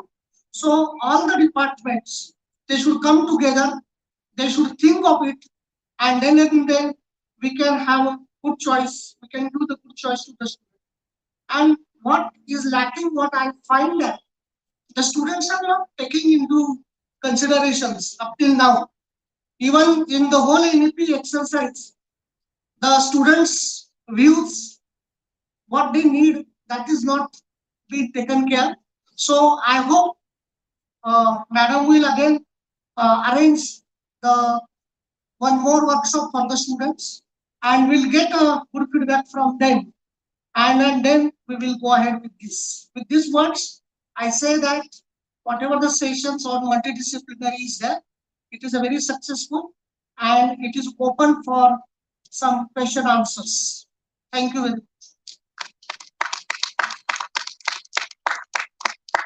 Thank you very much, Professor Dusane sir, for your scholarly comments on the session.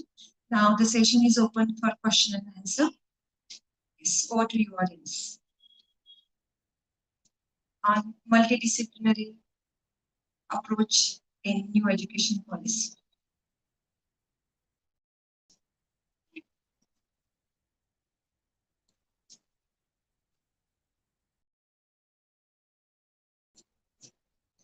There was a question in the audience earlier. You wanted to ask to the resource person. Thank you for exposing us for the third law of thermodynamics by Professor Solapurkar, because we in chemistry we always talk about the randomness and we always see that the universe is expanding and everything. So I just want to quote as a overall impression about the content what you have delivered. Previously, I know something about the NEP, and after listening to you, I start thinking about I know something. And at the end of your delegation or what you delivered is, I clearly know that I don't know what I don't know about the NEP and multidisciplinary. Thanks for that. And secondly, we really thankful to the Solapurkar sir for suggesting so many interdisciplinary things. But there is one more thing missing, is like, no doubt we are preparing the students for the different disciplines. Is there anything which is useful for the society in totality? Like, no doubt there is a finance, there is a science, and there is something social science as well. Can you put something as a humanity in the interdisciplinary? Because that is always missing, and that was the main theme while writing the preamble about the NEP. Can you say something about that humanity component? How you incorporate in the multidisciplinary? I know what some examples. At least are not exhaustive, cannot be made exhaustive. But then social problems can be made into the education. For example, we can have slum studies. That is another multidisciplinary area, and there is a area nearby to our college. So we can give projects to our students to study problems. Okay. We have this old age home nearby. So even in the vicinity of SB college, we can identify some social issues, okay, and sensitize our students to study them from humanity point of view to start with, but also academically. Or there is water problems. So our students from maybe chemistry, geography can come together and give a report to principal of the corporation. Okay. So this was just a list made by an academician. Okay, but there could be other perspective, social perspective, and then one can sit down. Two people can sit down. One person cannot do it, and then list out many problems which will have more social relevance. So what you are saying is right. Through this scheme of multidisciplinarity, we have to reach larger society also. So these are just topics which one can say superficially, academically, we can within our departments study by using the expertise from those departments. And social aspect was not touched upon, but that has to be done. and we should all sit together and do. I'll just add to what Sir said. Basically, basic aim of NEP, if you see that it's holistic development of student or students or disciples.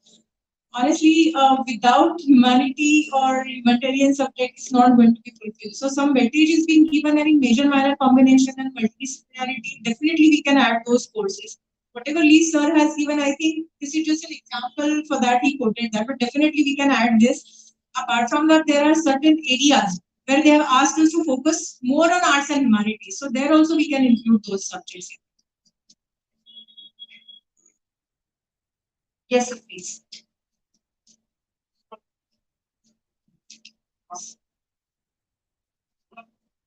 Was focusing on the fact that minor paper necessarily complement at some level to the major thing.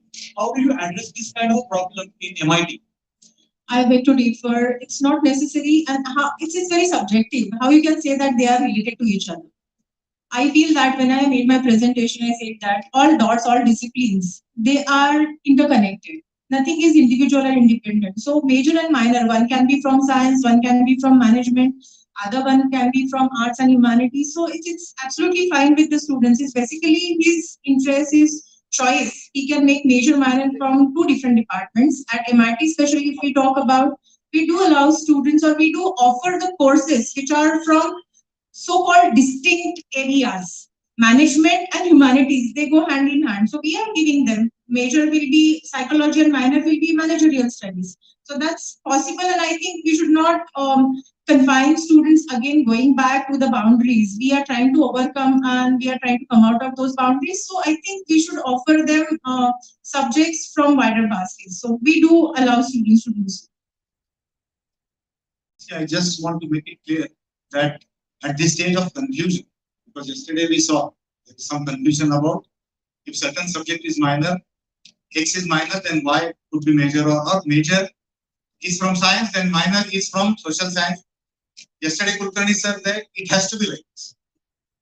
So I am saying that it need not be like this, but at the same time, at this stage I am saying that I am not saying compulsorily you should take from the same discipline. My opinion is that it will strengthen the understanding of the major. So my opinion is that it will be good to take minor and choose general electives from other disciplines. But that has to be done then. Otherwise, it will be again degree in science. So the multidisciplinarity will fail. But then maybe in next few months it will be more clear, and then one can have another good combination might emerge. So I didn't say that compulsorily minor should be like this, but preferably. To agree what Sir said. For example, if I'm studying psychology, going ahead with media studies or sociology, definitely they'll be complementing to each other. So it's preferred if they go ahead with that, but it's not necessary that they should be doing it in this way. I don't have exactly a question kind of thing, but I just wanted a little more knowledge on 2 points. One was,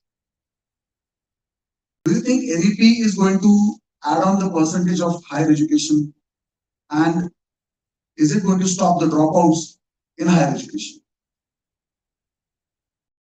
The second point, after this, I'd like to I'll listen to the first one. See, there is something called GER, Graduate Enrollment Ratio, which in 2019 is 27%. Okay, and one of the major objectives of NEP is to take this GEP to 50% by 2030. So the enrollment ratios will go up. That is how they have designed it. Now the actual outcome will come to know after a few years, but with the, especially the system of multiple entry, multiple exit, the enrollment will go up. Now currently, student is under some kind of pressure whether he will be able to finish the course. And even after first year, if he drops out, gets dropped out, then at present we have seen many people who say that my graduation is incomplete. I could not do at that time for some difficulty. Now, a priori student knows that let me take the admission. If I face difficulty, I will take a break of 1 or 2 years and rejoin. So it is likely that the enrollment ratio will increase. And in fact, government wants that to take to 50% by 2035. One clause has been given there. They need to come back within 3 years and they need to complete their graduation course within 7 years. So they have given minimum and maximum both things over there. As Sir said, dropout ratio will definitely be lowering because we have multiple exit options. So though they'll be going out, they'll be having some certificate in their hand and they'll be able to come back again with the credits with ABC. So it will go up, registration ratio and dropout will definitely be coming down. Thank you, ma'am. Now I'd like to know, since there's no 100% clarity on NEP nowadays, like since we are going to say that in next coming months we are going to start. So is it's like going to be trial and error method and then we'll start on and then later on few things will be added on that? I think NEP pretty clear document we have received. They have given credit systems in a very proper way. They have given categorization, major, minor, how we are going to go with general electives, and credit structure is also very clear.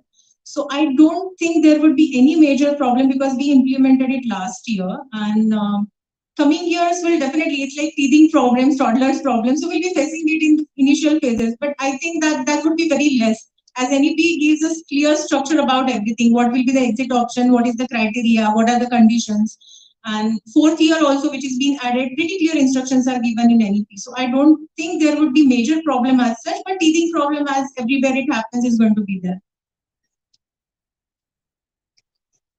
The last one.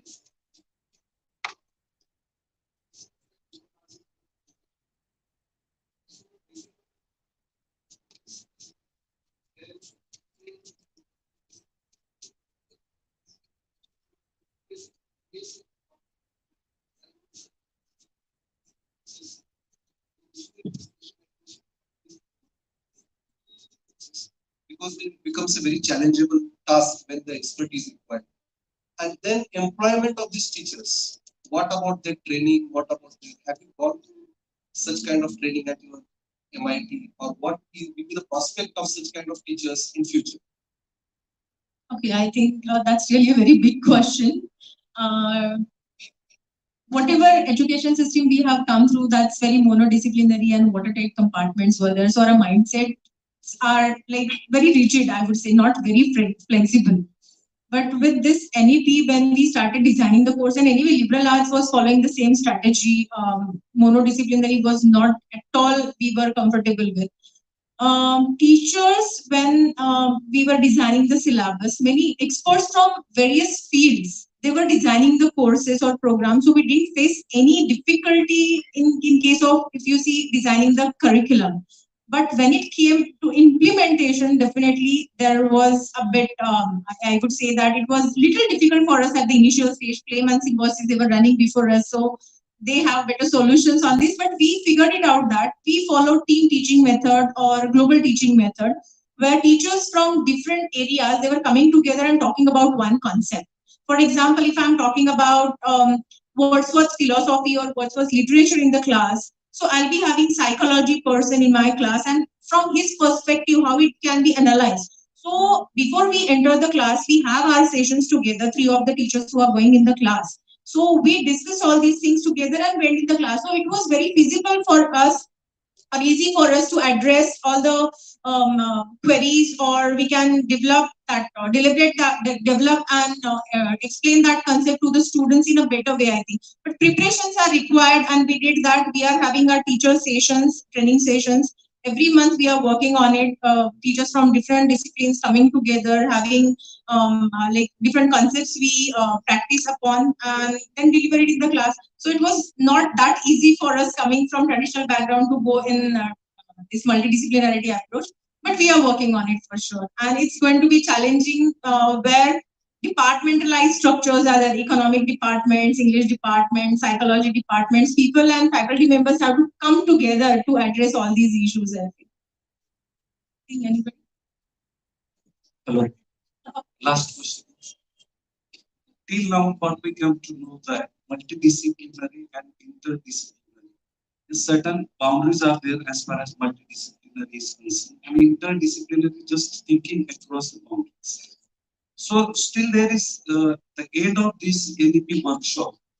One confusion is there among all the minds. That is about the choice of minor and major course. Why I'm saying this because Professor Ravindra Kulkarni, he told us that about the major and okay. Yes, sure. So major and minor courses, just Professor Solapurkar sir rightly pointed out, instead of making experimentation with the major and minor, disciplinary, interdisciplinary, why don't making it is more easy to make experimentation with cheese and A's instead of major and minor, because considering the minor subject or choosing a minor subject from the same discipline would be more easier as compared with the multidisciplinary approach. This is my concern about these two subjects. So please have a comment on this regarding the choice. Yes, surely there is a confusion. And if you remember, the beginning I showed that let there be confusion. Confusion is first step towards understanding. So there is some confusion. And Kulkarni sir clearly said that you cannot take. So that I found very restrictive. Whereas Shinde sir told that we are autonomous, so we don't have to worry. If you remember yesterday, that you can have your own major or minor, let it be from same discipline or other discipline.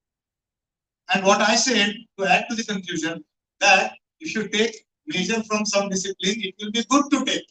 So there are three versions. Apparently, second and third are very close. Okay, but then finally, in coming months or so, you will have more understanding. But I'm sure that SP College, if you restrict the problem to only SP College, then we are autonomous. So like Shinde sir said, we'll sit together, make few more rounds of journey, and decide that it will be good to have major structure like this and minor like this. Nothing is strictly prohibited and nothing is mandatory, especially for us, there's nothing to worry about. But let's go through this stage of confusion. I'll just add one thing. Easy for whom? You said it will be easy if they choose it from major and minor. Easy for whom? Is it for teachers or students?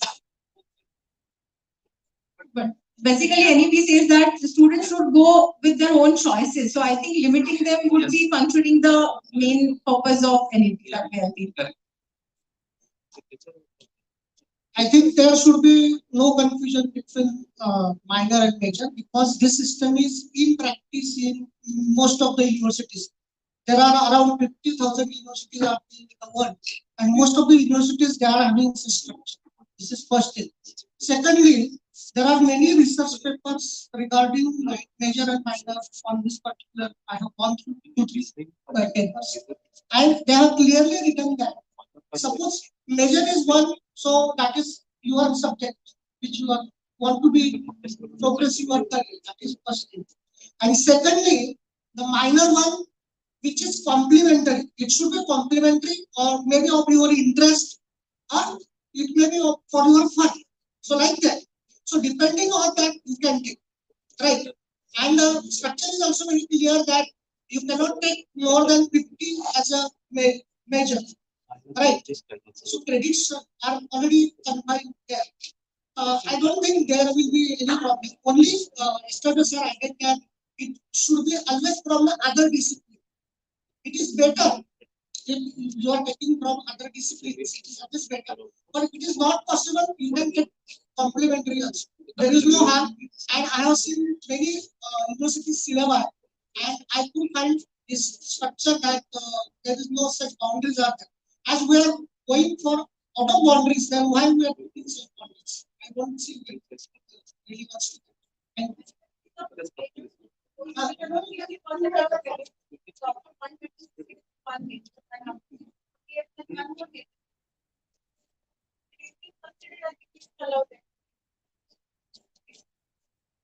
Yes, thank you very much. With this, we will move ahead. Your curiosity and questions clearly shows the success of this panel discussion. multidisciplinary curriculum design today. I wholeheartedly thank our resource person, Professor Solapurkar sir and Dr. Preeti Joshi madam. Now may I request Dr. Yugam Goel sir and Dr. Sanjay Thakti to join us on the stage.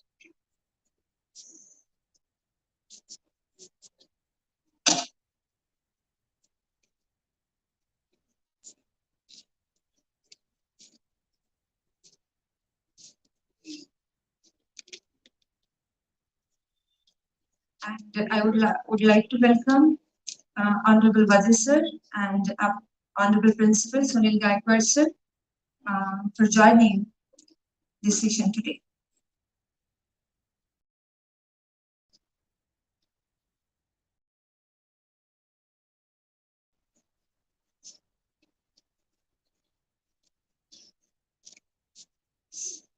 I request Honorable Wazir sir to felicitate Professor Solapurkar sir.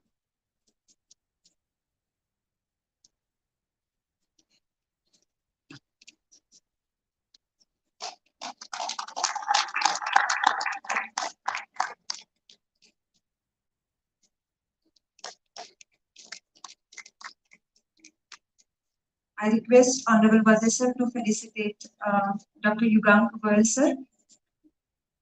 Dr. Preeti Joshi madam.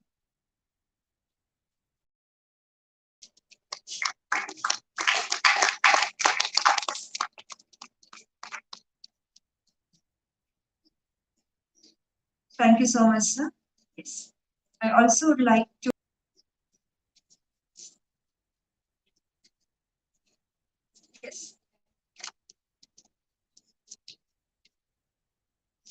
Now I hand this session.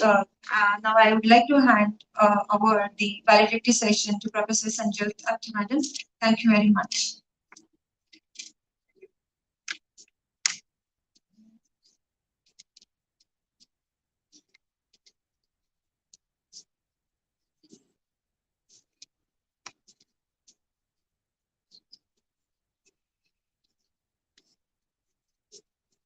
Good afternoon. Let's start by felicitating our guest for today, Professor Yugam Goel. May I request Wazir sir to kindly felicitate him?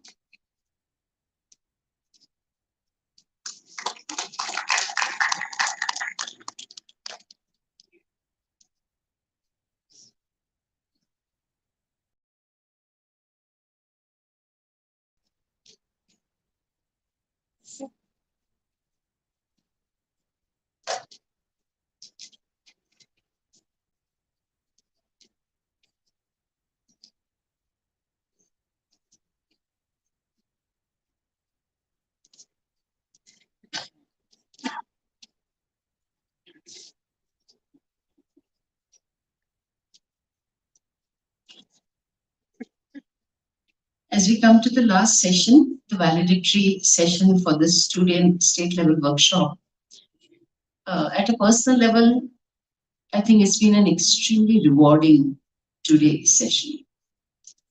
Rewarding on two grounds. The first one was the sheer academics, the sheer policy guidelines that were shared to us by people who were actually making the policy. So whether it was Dr.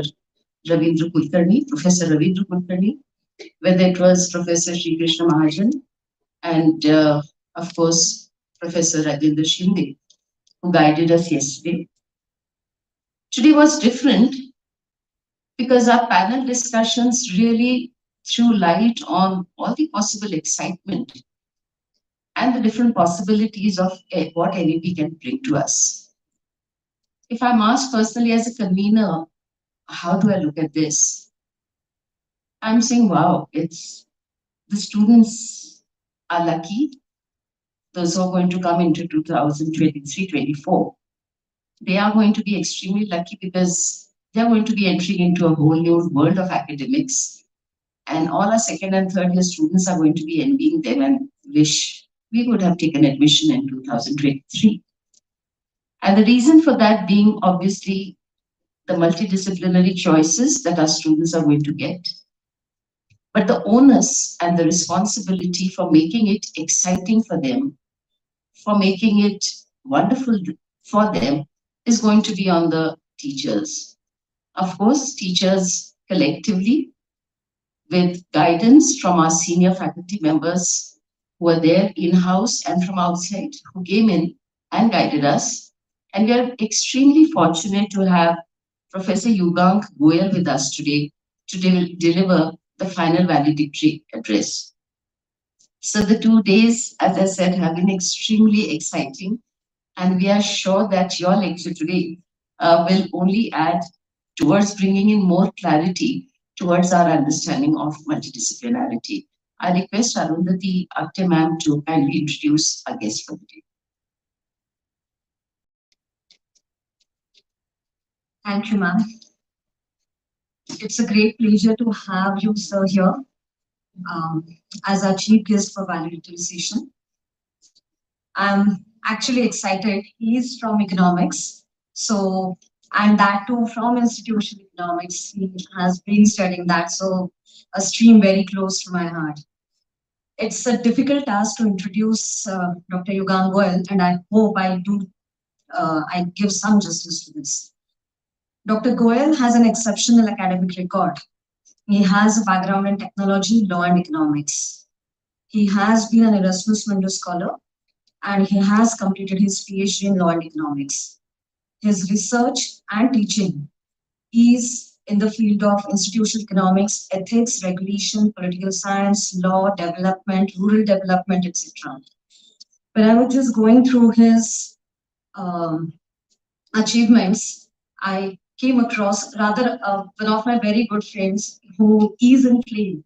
He had already mentioned the book, who moved my vote, digging through Indian electoral data, which actually has data, political science, we call it as sociology. So that is something which I found very interesting. And I also went through a book chapter, which is actually the Phoenix of Interdisciplinary Higher Education, which gives a wonderful, wonderful analysis of higher education, interdisciplinarity in higher education in India. Most of his research is in institutional economics, it is related to public distribution system in India, government monopoly, law, rules and regulations, rural institutions. And he, of course, it's without saying it goes that he has been a multidisciplinary scholar, giving a holistic perspective on education. He has been writing in Live Mint, Hindu, Indian Express, and many other newspapers. And he has been associated with IIM Ahmedabad, IIM Kolkata, and many other institutions of national and international repute. He also was a founding faculty member of O.P. Jindal Global University, where he actually helped in establishing the institution right from scratch, from infrastructure to admissions to curriculum designing to collaborations, everything. Currently, he is working as an associate professor at Flame University, where he has founded the Center for Knowledge Alternatives, which is actually currently, they are working on documenting the district level statistics and cultures in India. So what the British gazettes, when they were published by Britishers, it was actually on the same line, if I'm not wrong, but an extensive, because every state government publishes gazette, but this gazetteering this task is completely different, which gives a completely different perspective of Indian districts. His earlier work as a consultant on rural development project with ICICI joint venture with West Bengal government, his teaching, his positions as advisor to various government organizations and also to the governments, his commitment to rural development, where he's also working at the grassroots level for the institutional development and building, and his vast experience in the education sector, and I think will definitely justify or rather make him the perfect choice to talk about NEP and the implementation and the multidisciplinarity. So I welcome sir to deliver his speech. Thank you.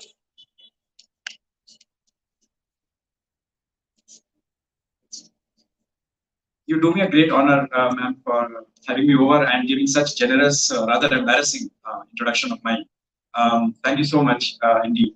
This is one of those difficult moments when 2 days are over And just as when people think, thank God it's over, somebody comes up on the stage and says, no, it is not over. So it's a tough ordeal. Also, particularly personally, because I don't think I'm an expert here.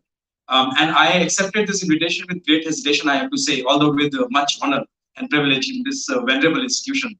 And I think one of the reasons why I still accepted that I will come is largely to learn and to engage and interact with you, because I am an accidental academic. Had I not met a few people who mentored me in my life, I would be, and I'm not joking, I would pretty much be probably a milkman somewhere in Agra, in Western UP, where you find many milkmen, but with guns in their pockets, and I don't carry them at least.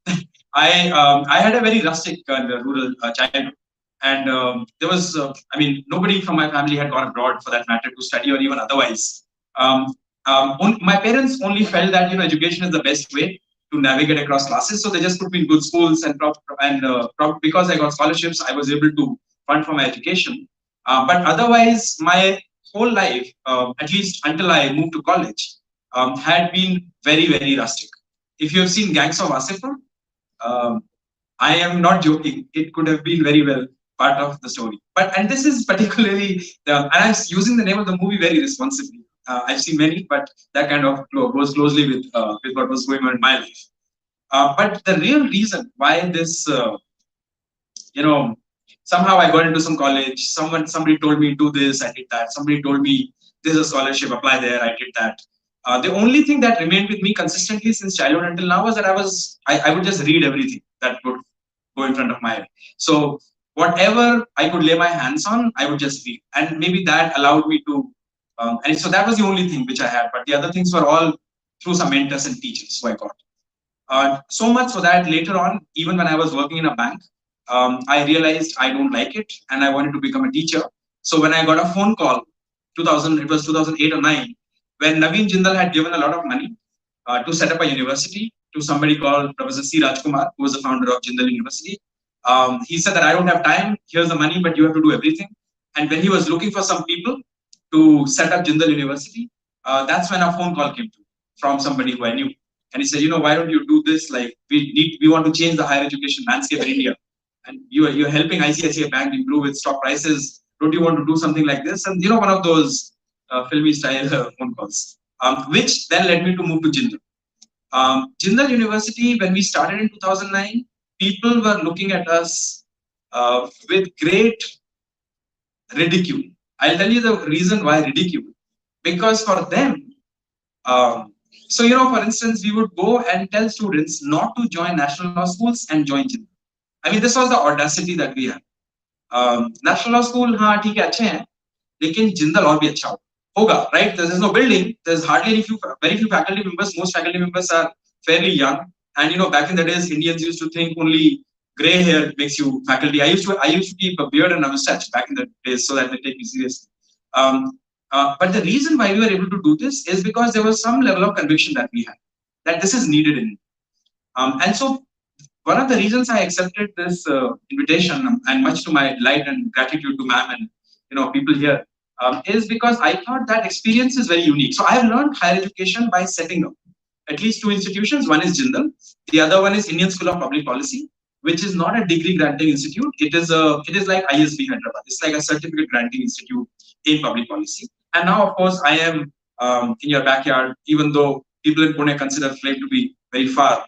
I will talk about this in a little bit, but perhaps in Marathi, I'm still trying to learn Marathi. तो मैं यहाँ पर तो अपनी Marathi practice करने की हिम्मत नहीं करूँगा, लेकिन मैं हिंदी और इंग्लिश में मिक्स करके बोल सकता हूँ.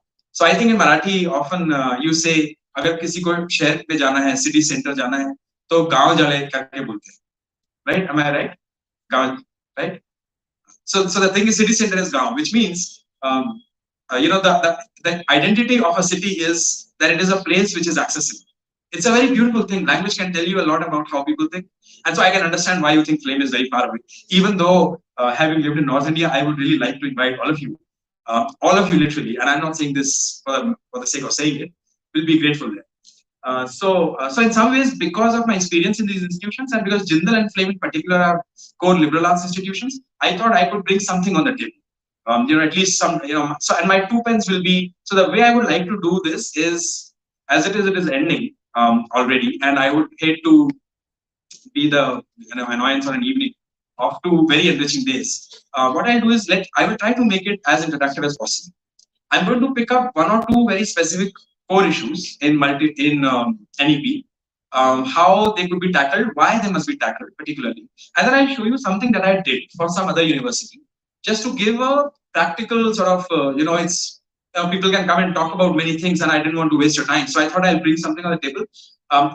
We can extend these conversations later, if not today, then even otherwise, because I am in Pune, and I'll be only grateful if I can be of some help to any institution for that matter. This is really the calling that I had, which made me move to become an academic, and quite frankly, I'm very happy being an academic. Anyway, so let me start this thing by proposing 2 very crucial ideas, and these ideas must remain with us, because it's a great delight for me that I am talking to teachers, because it is really through teachers that this will happen. There is no way that this can happen in any other way. In fact, back in the days in Jindal, when I used to go to, I went to hundreds and hundreds of schools and colleges across India. I'm not joking, literally from Kashmir to Kanyakumari and from Ahmedabad to Guwahati, hundreds of them. And there used to be one question that I would ask everyone in all those talks. I am talking not less than 500 talks that I may have given during the period 2010 to 12.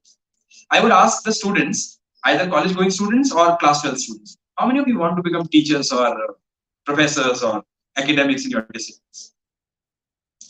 Literally across the country, it's been 10 years. I hope the world has changed. It used to be only 1 hand or 2 hands in the audience. That's it.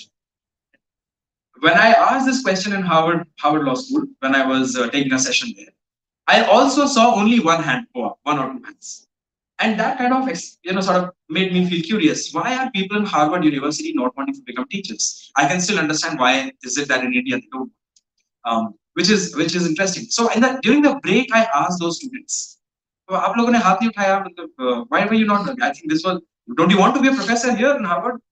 And you know what they replied to me? They said, sir, we are not toppers. We can't be professors. There's no point raising hand for something we can't. It's like the most intelligent person will probably take it up. So what is the point?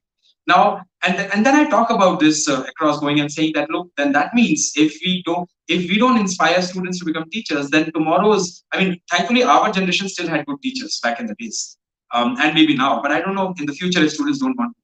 And so this is great delight that I'm talking to teachers. So two specific points that must remain with us in terms of why this NEP was constructed. And by the way, the clarity on major minor, clarity on NEP is a very broad philosophical document if you've read it. There is not, there are some things which are specific, which is 4-year and research degree, the way you can do away with masters, you get a certificate at the end of first year. Many of those things are very crystallized, but most things are not crystallized. And so deep down, the way this will be evaluated is how have you implemented the spirit of NEP. And one of the crucial things that is happening is that the world is changing dramatically, and hence they needed NEP. This might sound like a very common knowledge. पूरी दुनिया बदल रही है, ठीक है, इसमें क्या बड़ी लोग दुनिया बदल रही है तो हमको education बदल. But I brought something for you. This might probably make you angry, but I will still read it out. This is a book I got in an old London bookstore. It's called Complete Etiquette for Ladies. Okay, Complete Etiquette for Ladies. Before you get annoyed and frown, I must tell you, this is a book that was published in 1876. Okay, so this is, people don't write these books these days. It's not a correct. 1876. A guide to visiting, entertaining, and traveling with hints on courtship, marriage, and dress. And this was one of the bestsellers in England, in Victorian England. First published in 1876, Complete Etiquette for Ladies aimed to instruct English women of all ages and situations on the finer points of proper comportment in Victorian society. It offers ideal feminine conduct, one strikingly familiar and charmingly antiquated, resolving such troublesome issues as to how to display good sense when shopping, avoid busybody neighbors, and deal with disappointed affections. It also issues stern warnings. A reputation might be lost by such simple improprieties as offering a gentleman an opinion on financial matters, uttering the word stomach, or wearing ribbons at the breakfast table. If I were to read this, here's a paragraph on the chapter called marriage. All right. It is said there is a growing tendency. This is 1876 England. Huh? And by the way, 1876 England was the most powerful country in the world at that time, right? Not England of today. It is said that a growing tendency amongst married women of education is to hold maternal duties as onerous, as difficult, to be unwilling to take responsibility and endure the trials and cares of maternity. The young lady who thinks of entering in matrimony without also considering what her duties will be in this relation and whether she will have the courage, whether or not she will have the courage, patience, and tenderness to fulfill them, commits a folly and a crime. So basically, the idea is that you should work at home and not go out to work. A large part of the duties of married life consists in taking care of the children, and the burden must be borne by the mother. Very selfish and ungenerous is the woman's heart that is vainly cold to reject this most beautiful and holy of her duties. And if forced to, I can read on and on. Okay, this might be quite fun. 1876, they're asking women to be at home. I mean, you can imagine exactly the things that you would teach in a gender classroom. Exactly the opposite of it is being sold in a bestseller in 1876 England. So the society has transformed. Like this book could be potentially used to tell the world where have we come, how far have we come from where we were. And this is not too old, frankly, right? If you look at it closely, if you look at it, if you read Pride and Prejudice or some of those English literature, classical English literature, stories are of this time. The lady is worried that her daughter will run away with another boy. Something that we are worried even today in India, maybe not in England so much. These changes have triggered largely through education. And I mean, you can go on and on, and that is why education usually goes from top to bottom. So, some universities bring these ideas, then others get. And if you have high enrollment rate, then this really starts to happen. So what is a high? So Indian, and so let me couple this with Indian enrollment rate. We now have we are at an enrollment rate of 26 to 27%. 10 years ago, almost 10 years ago, it was only 12 to 13%. Which means out of 100 kids graduating from class 12, 12 were joining college in 2010. Now 26 are joining college. And if the numbers keep on increasing, around 35 will join college. Around 35 will join college by 2035. Which means, if education is not good, we will suffer more. In fact, I often say that Indian culture is preserved despite education, not because of it.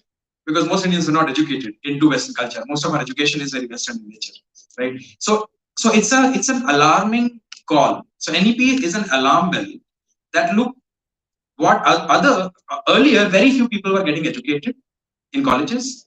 Now a lot more will. So if we don't fix it, the perils will be very high. I will give you the second point connectedly, and then I'll move to the idea, to the main idea. It's a very interesting thing that we see in India today. At least in India, I have observed. I did my studies here and abroad. The more we study in India, and correct me if I'm wrong, because you all have experience as well. So आप मुझे बताइए कि मैं गलत बोल रहा हूँ या सही? जितना हम ज्यादा पढ़ते हैं या जितनी ज्यादा डिग्री ले लेते हैं, उतना हम अपने दादा दादी से कम बात कर पाते हैं. It's a funny thing. या अपनी कम्युनिटी से कम कनेक्ट हो पाते हैं. जो रिक्शे वाला मुझे स्कूल लेके जाता था रोज, मैं ज्यादा पढ़ लिया तो मैं उससे बात नहीं कर पाता. Am I right or wrong? But this is really, really crazy. Because the whole purpose of education was so that you could connect to your community, isn't it? मतलब if someone has 2 PhDs, तो वो तो अपने माँ बाप से भी बात नहीं करेगा. वो तो this person will become a different person altogether. You know the funny thing? This is very uniquely South Asian. In India particularly, I see this. The more you get educated, the more you get divorced from your communities. If you think I am right, then this alarm bell should make sense to us. That it is only through education that we can connect them to our community. In fact, the whole purpose of education was that. We are doing exactly the opposite. इसलिए जब भी NEP holistic education या multidisciplinary education की बात करता है, तो larger frame इसी दिशा में जाता है कि हम अपनी कम्युनिटी से जुदा ना करें लोग, उन बच्चों को जो पढ़ाई करते हैं.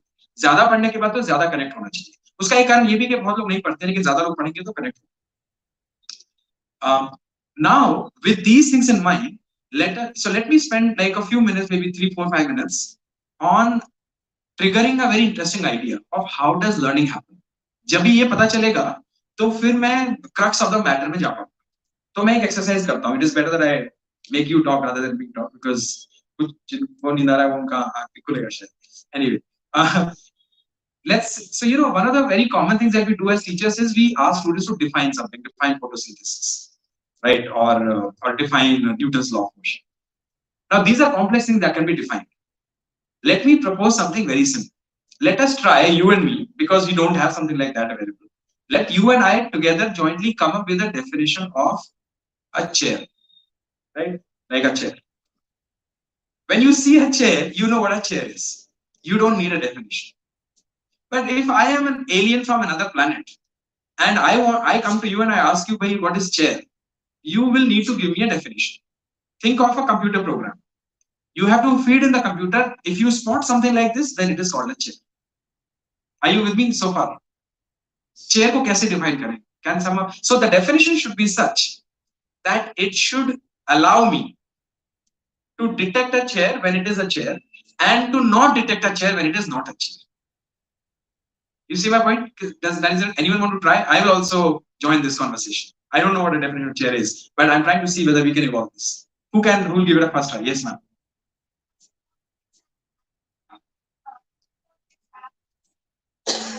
So, ma'am, आपको मेरा आवाज आ रहा है?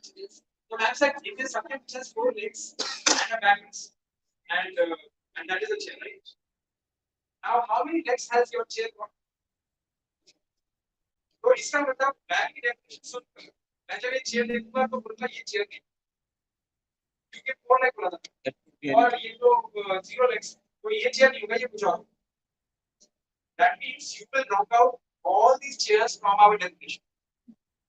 This definition is not enough. कुछ तो पता चला. So when I see this, मैं बोलूंगा ये चेयर, लेकिन ये चेयर नहीं. इससे can we make this definition better? Can we improvise upon it? Yes, sir. It's something on which you can only one person can sit at a time. Something on which only one person can sit at a time. Okay. So have you seen a stool? So stool is fitting your definition. उसको मैं देखूंगा बोलूंगा ये तो chair है, क्योंकि सबने बोला था ये chair. A place on which one person can sit at a time is a chair. So your definition, this is not a chair. Oh, sorry, this is a chair, but a stool is also a chair. So in your definition, you have to exclude the stool. वरना वो आपने जो definition दिया वो मैं market जाकर stool ले आऊँगा और आपको बोलूँगा सर देखो मैं chair ले आया आपके लिए, which is not what you want. So can we make it even better? Yes, sir. Or thing on which we can sit comfortable. So then this ground is also a chair because I can sit very comfortably here. Maybe I can sit here. So this stage is a chair according to your definition. This will not. I mean, so you show the computer something on which somebody sitting on a tree comfortably. First of all, the comfortable का ही नहीं पता definition क्या होता है, but let's assume we know what comfortable is. Can we make it even better? Yes, ma'am. Slightly. So we don't know what slightly is. 1 mm or 1 meter. Anyway, it's a raised platform.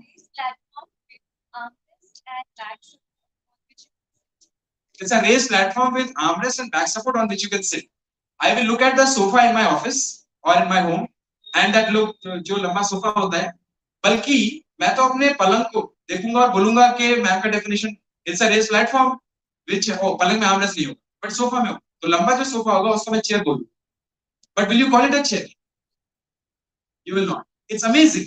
You will not make a mistake when you see a chair. But when I am trying to figure a definition of it so that I can tell the computer, let's say we are trying to define a computer. भाई ये देखो तो chair मारना उसको. So based on ma'am's definition, anything वो computer देखेगा एक sofa को और बोलेगा हाँ ये तो chair है, because मेरी definition में तो ये fit हो रहा है. Maybe your definition has to be coupled with such definition. Only one person can sit. Maybe. And then you will probably call a chair. Any other improvement? Any other? Yes, sir.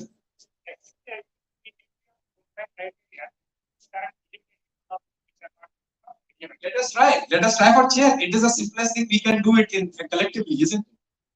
Correct. For all definitions, we have to pick up criteria and start eliminating. But in that elimination, ऐसा ना हो कि कोई जो chair आ सकती थी वो भी चली जाए. For example, right? So for example, when ma'am said her definition, उसमें कोई भी chair जिसमें armrest नहीं होता है. Let me show you. So, do we know? So, is this a chair? It's a chair. But you said armrest होना चाहिए, तो ये तो chair नहीं है. क्योंकि ये chair होती तो armrest होता, based on your definition. So, I mean, it's amazing. It's amazing because no one taught us the definition. We and the shopkeeper, everyone in the world will see this and say it's a chair without knowing about armchair. And when I keep this beside it, वो इसको भी chair बोलेगी. Why can't we define it? Yes, sir.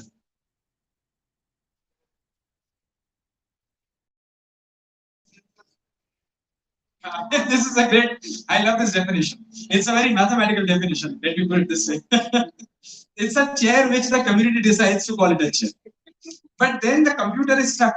The computer or an alien is stuck. Unless I'm part of community, I will not be. Alright, so by the way, have you gone to those websites when you enter the website and the computer shows you a page? Please click the boxes which have street lights. Have you seen it? Why do you think the computer is asking such a simple thing?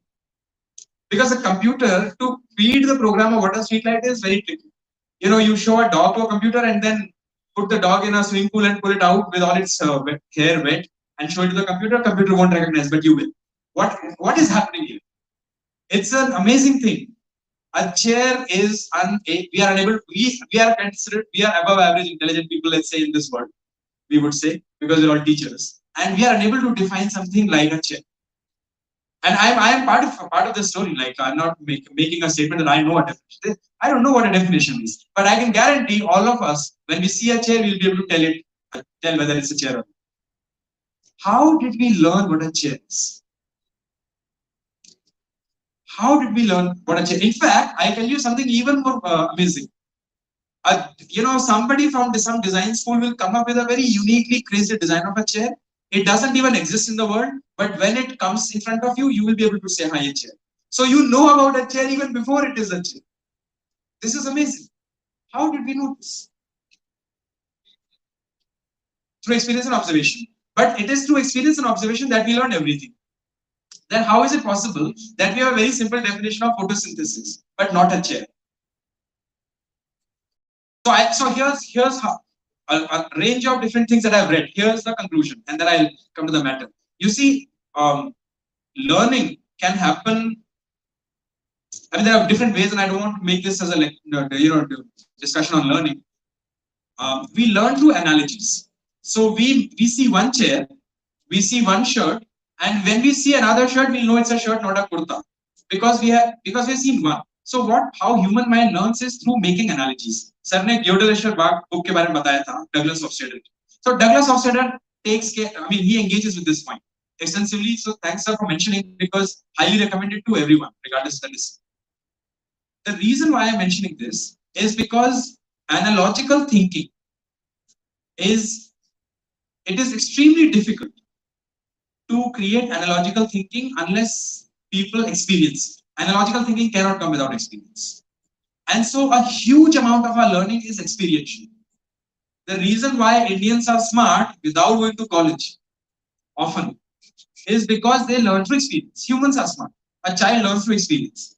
And what we do in our education systems, we often try to convert all that experience into a four-wall classroom and tell them that this is how things happen. And this is the only way you can learn, right? My Dadaji will tell me something, Papa will tell me something. वो बताएंगे अपना experience. This experiential learning is one of the triggers for what we call as holistic education or multidisciplinary education. अगर कोई छात्र या विद्यार्थी एक ही subject पढ़ेगा, तो उसको बहुत सारे अलग-अलग विषयों से वो एनालॉजिकली सोच नहीं पाएगा. In fact, these days the neural language programming, the language studies, how do you train a computer into a new language? You've heard of ChatGPT. ChatGPT is taking care of the student assignments these days apparently. So वो ChatGPT is able to do it because उसमें बहुत सारा data feed किया English का और फिर data feed किया हिंदी का. For example, if you have to make a machine learn, and the computer is said कि आप अपने आप समझो इसका क्या difference, इन दोनों का क्या meaning. The larger the data, the better it is. If we know this, then we can very easily move into the conversation of major and minor. Also, very easily move into the conversation of multidisciplinarity and interdisciplinarity. Multidisciplinarity, interdisciplinarity, by both minor differences which I'll mention, but by and large, the questions are very interrelated. And so let me pick up one very specific question which was being discussed earlier. Major, minor should be connected or disconnected from each other. Even though nothing is disconnected, but by and large, we still can say which one is closer. Statistics is closer to economics compared to literature. So distance तो बता सकते हैं हम किसी भी discipline का दूसरे से. So should we choose distant disciplines or should we choose closer disciplines? Let's see. First of all, NEP does not mandate that it has to be different because NEP is a guiding document. But if it must be taught at the university level or the college level, I think so I'll tell you what happens in FLAME. That's a simple one because FLAME has been a liberal arts institution. 50-50 होता है. 50% बच्चे major, minor वो वाले लेते हैं जो connected होते हैं एक दूसरे से, but बाकी लोग बिल्कुल disconnected लेते हैं.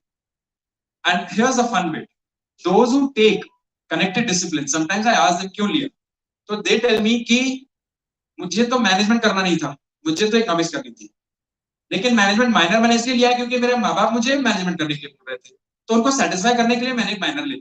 उनको लगता है कि मैं वो वाला discipline पढ़ रहा हूँ जो उनको चाहिए. This is interesting, right? So in India, major minor are connected also because parents want them to. Parents कुछ subject बोलते हैं वो, but this is going against the whole idea. In general, if students take a minor which is unconnected, in my personal opinion, there are relatively more benefits at undergraduate level, and I'll give you 2-3 reasons. Number one, at UG level, in my experience across talking to employers, most people are not looking for experts. If I want an expert in economics, I will prefer someone who's done a PhD in economics or a master's in economics.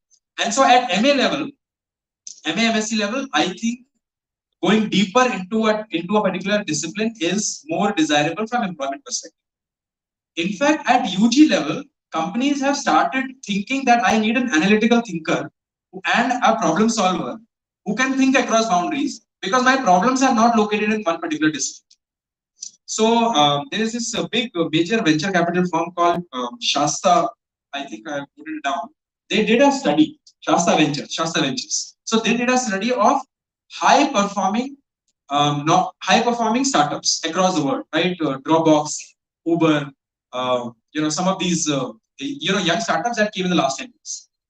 And they found, and this is amazing, 3 out of 4 of these companies' founders were doing that company or doing work in that company or starting that company as a discipline for the first time. They had no connection of that technology that they were otherwise trying to develop. And we have examples after examples after examples where we know that some ideas really came from totally outside. This does not mean that disciplinary rootedness is not important. What this basically means is that we should shed our anxieties, is all that I'm trying to say. We are often anxious that if you take painting and if you take economics, you're neither going to learn economics or वो भी नहीं, painting भी नहीं. तो इसका दूसरा example मैं आपको देता हूँ. Most people, when they become CEOs, they become fearsome. वो उनके juniors उनसे बात नहीं करते क्योंकि वो boss होते. अभी वो boss मान लीजिए economics की पढ़ाई किया है बचपन से. Now this person has to manage a company. So what usually happens is जब भी कोई सोशल मीडिया का कोई फॉर इंस्टेंस एक क्रिएटिव बनेगा तो वो उसके पास आएगा कि सर ये वाला जाना है मार्केट में या ये वाला जाना, which design should we, कौन सा लोगो आपको अच्छा लगता है. तो this man, if he decides ये लोगो ज्यादा अच्छा है, 9 out of 10 cases वही लोगो एक्सेप्ट हो जाए, even though it is an inferior logo from an artist perspective.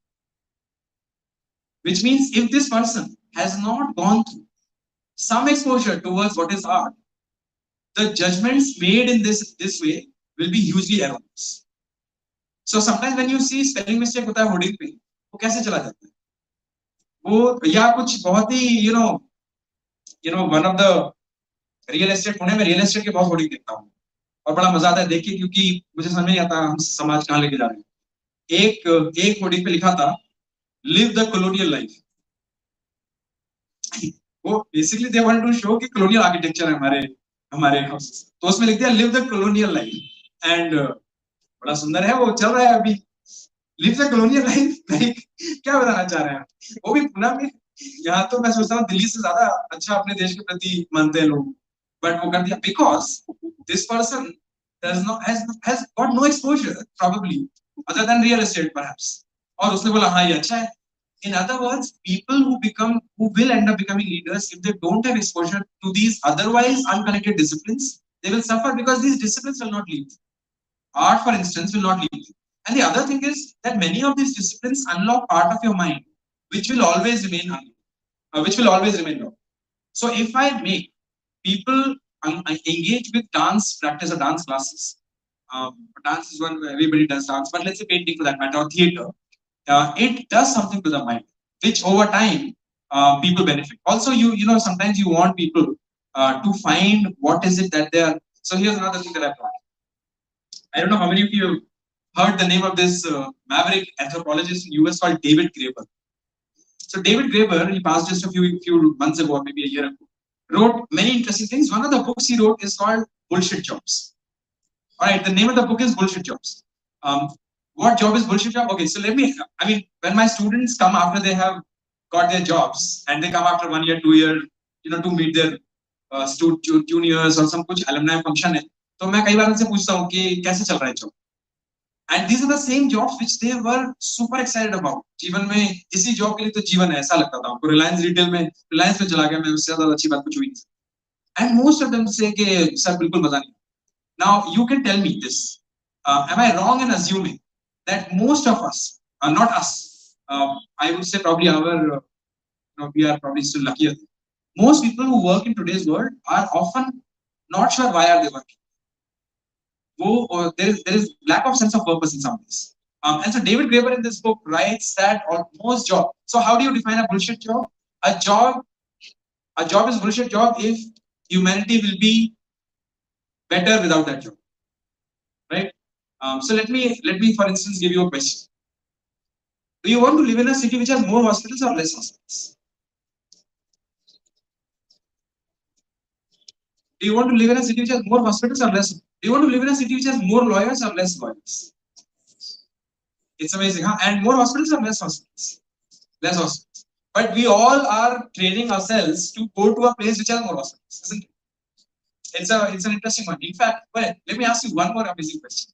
If doctors go on strike, do more people die or less people die? What do you think must be the statistical response to this? Conventionally, one would think if doctors go on strike, more people should die.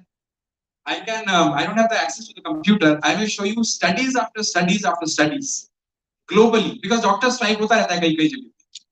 Whenever this happens, economists latch on to those type of natural experiments, right? Whenever this has happened, it's consistently less people are dying. Mortality rate comes down when doctors go on strike. Now, why am I saying this?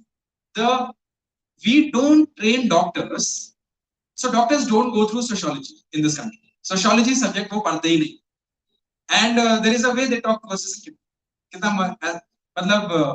so this doesn't mean that doctors should talk to us nicely. What I'm trying to say is, in India, most hospitals, and you can correct me if I'm wrong, most hospitals pay very little attention to the attendance of the patient in the way they are constructed, in the way it is managed. कोई होता ही नहीं है बात करने. And India में patient एक है तो attendance 5 होती है. In the US there are no attendants, so you can make sense. ठीक है, वहाँ पे attendance भी नहीं होते तो फिर क्या जरूरत? But यहाँ पर, in fact, serious illness in our country makes the whole family sick, isn't it?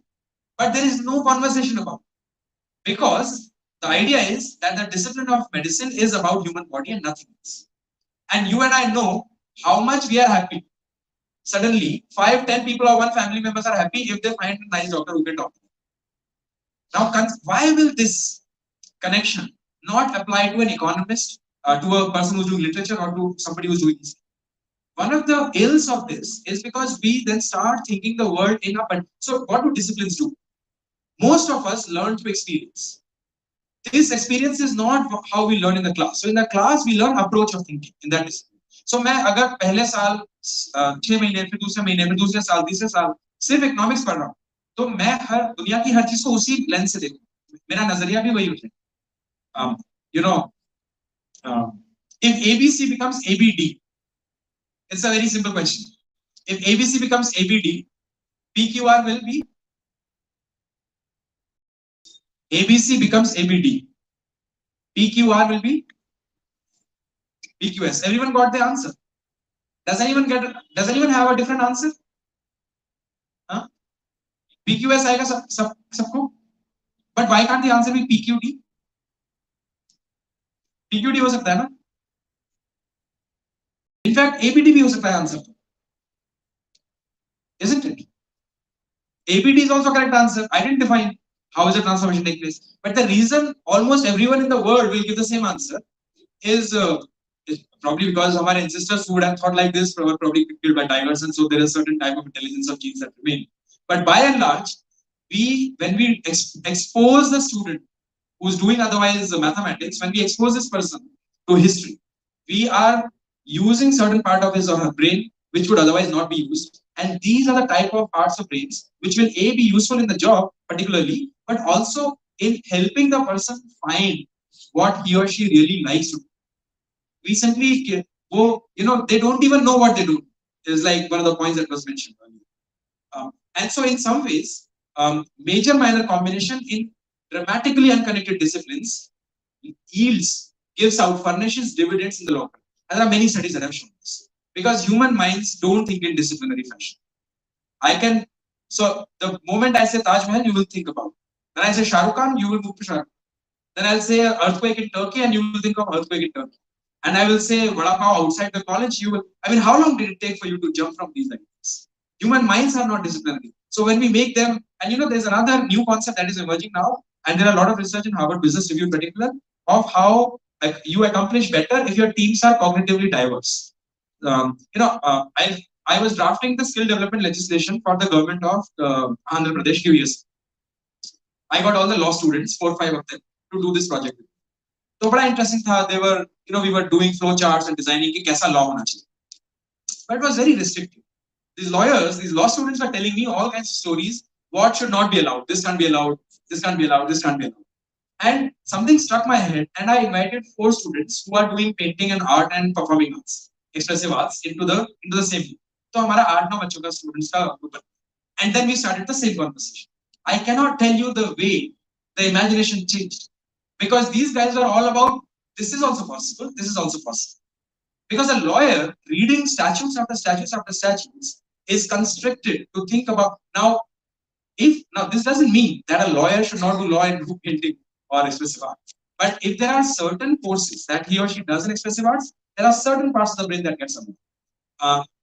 The real crucial thing in this is, and this is something that ma'am and I also spoke over phone yesterday, is, and this must not be, this must not be trivialized, is that we can't teach history to a math major in the same way we teach history to a history major. That will defeat the purpose. In fact, the resistance of not adopting a discipline from another category is this. If you bring history from history's classroom into math classroom, it will not. You have to bring history in a very different way. And so therefore, the proposal that I have is that we create pools of course manuals, history for non-historians. Let's say there is a course manual that we evolve. And I'm a history professors with maybe math professor, a bunch of people, interdisciplinary team can evolve a course manual. So we take a standard manual on introduction to Indian history and we see what else can be. Why do we have to read history by looking at Indian history? Why don't we do a 2-day field immersion in which we take them to, sir was talking about a project of caves. I was in Osmanabad recently, one of the projects that I'm doing, I'm visiting all kinds of districts in Maharashtra. Yesterday I was in Aurangabad. Amazing, it's like you throw a stone in this country and it will hit something which will need some more excavation. Yeah, more, So Osmanabad mein, there are Dharashiv caves, jiski wajah se uska naam Dharashiv, which have Hindu, Buddhist and Jain sculptures together. Now, history taught to math students is not by giving them a book where वो तो करेंगे history के students, but these kids are taken there. ये है, अभी इसको analyze करते हैं. How did this Ellora cave? क्या इसमें क्या दिख रहा है? इनके आभूषणों से हमको पता चलता है कितने पुराने. And suddenly this math student, otherwise who doesn't like history because he has been hammered down dates after dates after dates, is suddenly very excited. Maybe not. If you get 1 or 2 students who are excited about it, Sanjeev Sanyal is our Economic Advisory Council, right? Vivek Devroy. Vivek Devroy has recently written a book on Mahabharata. Sanjeev Sanyal has written on revolutionary, Indian revolutionary leaders. So these are economists, well. And the reason they are able to access people is because they are looking at history in a very different way compared to historians. Because they are not bound by the methodological strictures which a historian is bound by. And then you see imagination flourish. These kids are now no longer interested to know when did Babur or when did Ibrahim Lodi come or whatever. They are now interested to know where is my name coming from. My surname, इसका इतिहास क्या है? मेरा surname कहाँ से आता है? वो मेरे दादाजी के पहले के लोग कहाँ रहते थे? मुझे वो जगह जानना. And it's amazing, like Sri Parashuram Bhau College. So Sri Parashuram Bhau was the father of the king of a small princely state who gave money for this college. You know the name of that princely state? Huh? Jamkhandi. Where is the word Jamkhandi coming from? There is one more princely state in Gujarat called Jambu-Goda, which also has a similar root. Jamkhandi, Jambu-Goda have the root from Jambu. What is Jambu? Jamu. I don't know what you call in Marathi, the fruit. Jambu. India's ancient books talk about South Asian, this region as Jambudweep. Jambudweep हमने कितनी बार सुना? Now, I mean, this is what a math student or a economic student wants to do in history, not what history. And so, real deal in unconnected subjects is just trigger that sensitivity in that chapter. And how do you do it? We evolve course manuals. So my suggestion would be, and we can do this across all Pune colleges, which I also mentioned to Karmakar sir and others, is that we create a pool of some course manuals which are of disciplines taught to non-disciplined people. Like if I have to talk about what India is to an American, and if I have to talk about what India is to, let's say, my father, will I use the same vocabulary to talk? I can't. My father knows so much about India. उसको तो मैं कुछ और ही बताऊंगा India के बारे में या पुणे के बारे में. Vis-a-vis. And similarly, it's basically so major minor thing. I think real deal is in that course manual. We create a pool and we make it open source. We open it up.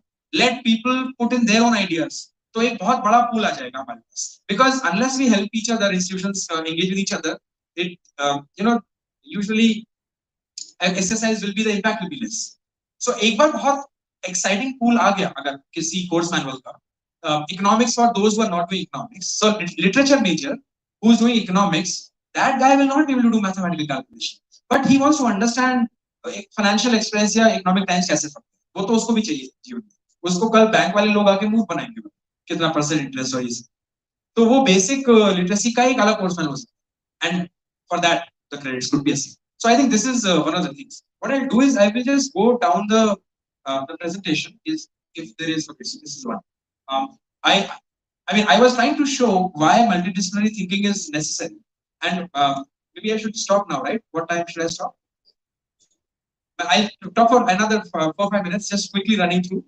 This is causes of obesity and what are the interconnections of obesity. So obesity is a big problem in many countries. Thankfully, अपने देश में भी नहीं. Even though the funny thing is, हमारे यहाँ भी obesity का rate बढ़ रहा है, the rate of change बढ़ रहा है. Malnutrition का भी तो हमारा extremes में रहता है. Very interesting country that we are in. Anyway, but so there are different things that matter. Activity, environment, individual activity. So all of this, biology itself has 20 other interconnections. What I'm trying to say is that the problems are never disciplinary, right? But this is something people may have. This is again something on climate change, but I don't want to get into because previous presentation already talked about multidisciplinary. These are some of the clauses in NEP. But what I want to really show, this is a simple metric that I did in terms of the distinction between multi and inter. So already SP College has a number of faculties, number of departments. So it's a multidisciplinary college from the supply side.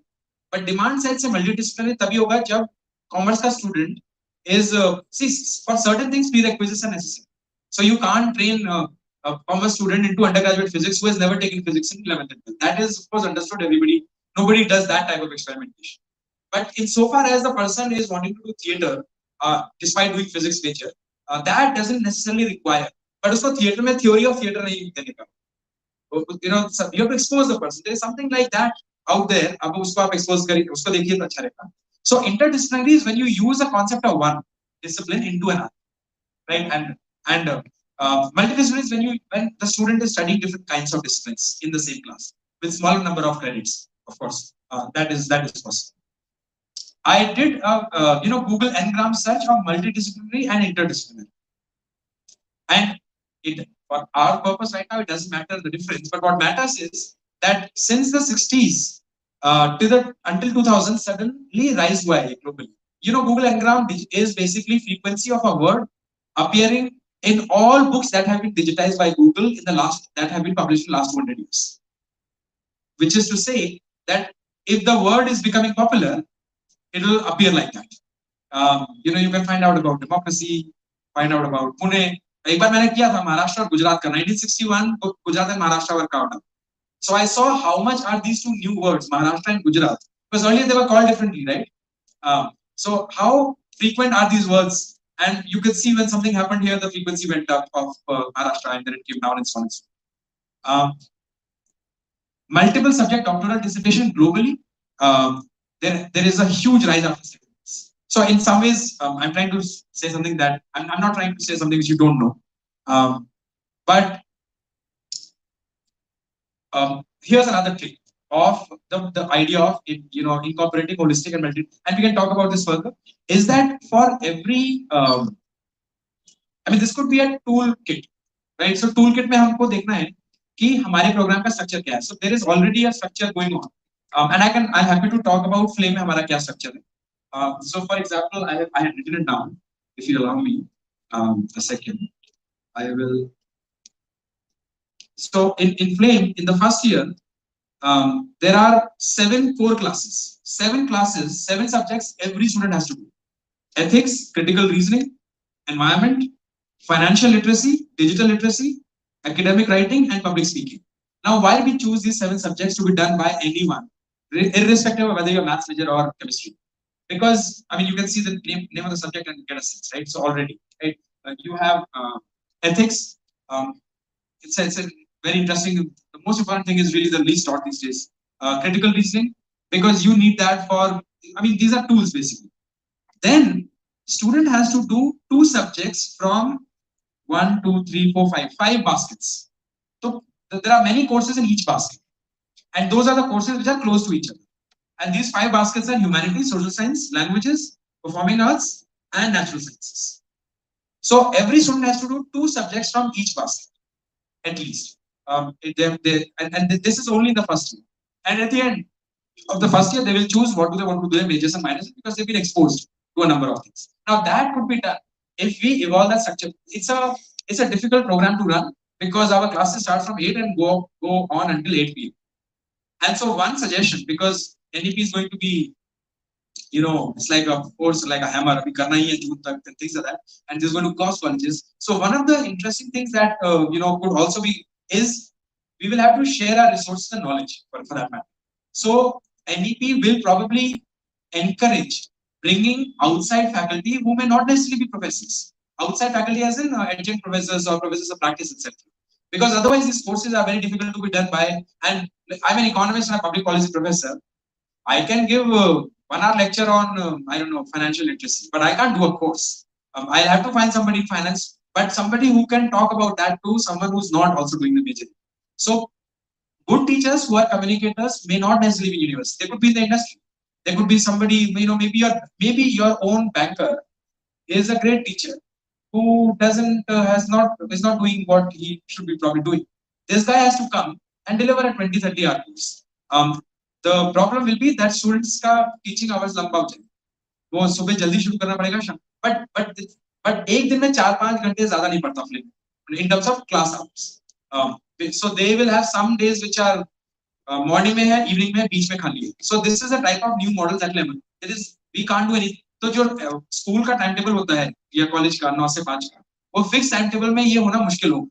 So इसलिए this will need to be accompanied by flexibility of coming and going both for teachers and students.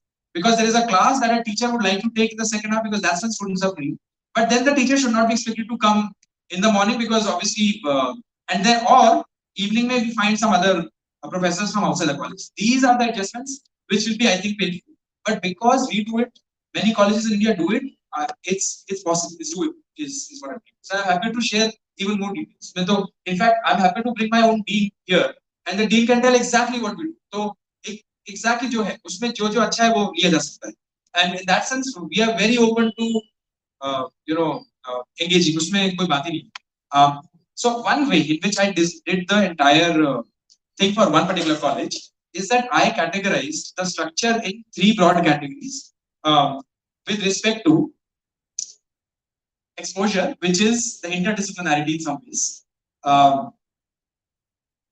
Exposure is like and this is only for UG. A UG student graduating should not be able to read no news item and feel unconnected to it.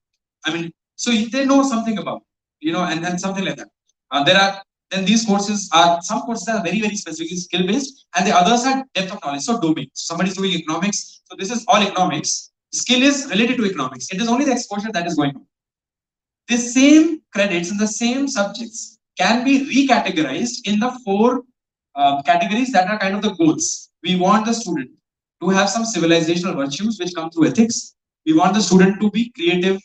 And this is also important because अभी दुनिया बदल रही है.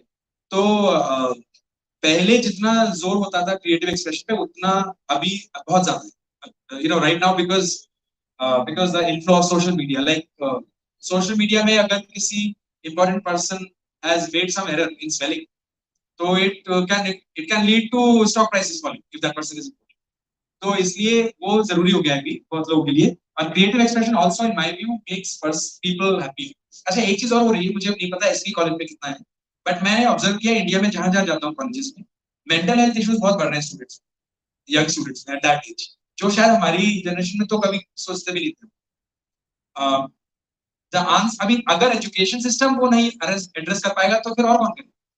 School colleges ही तो उनको address करना चाहिए.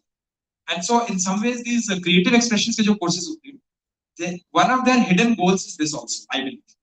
There is a lot of research outside India and in the West they have done it. कि आप theater, dance, performing arts, painting, sculpting जब कोई करता है तो उससे the hormones that are secreted by the body generally favor mental well-being of the person.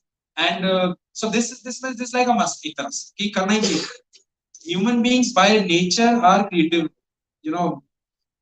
बच्चे ज्यादा क्रिएटिव होते हैं. In fact, we are all creative despite education, not because of it. छोटे बच्चे तो ज्यादा क्रिएटिव होते हैं. There is a very interesting, I forget the name of the professor, who is narrating an anecdote. There is a small child who is doing some painting. This is I think in England. तो वो painting class में कुछ तो बना रही थी, तो teacher goes to her कि आप क्या बना रही हो, और वो बोलती है I am making a picture of God.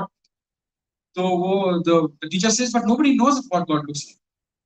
So the girl says, no, everyone will know in a minute. I'm just drawing what God looks like. Can you imagine this coming out of an adult?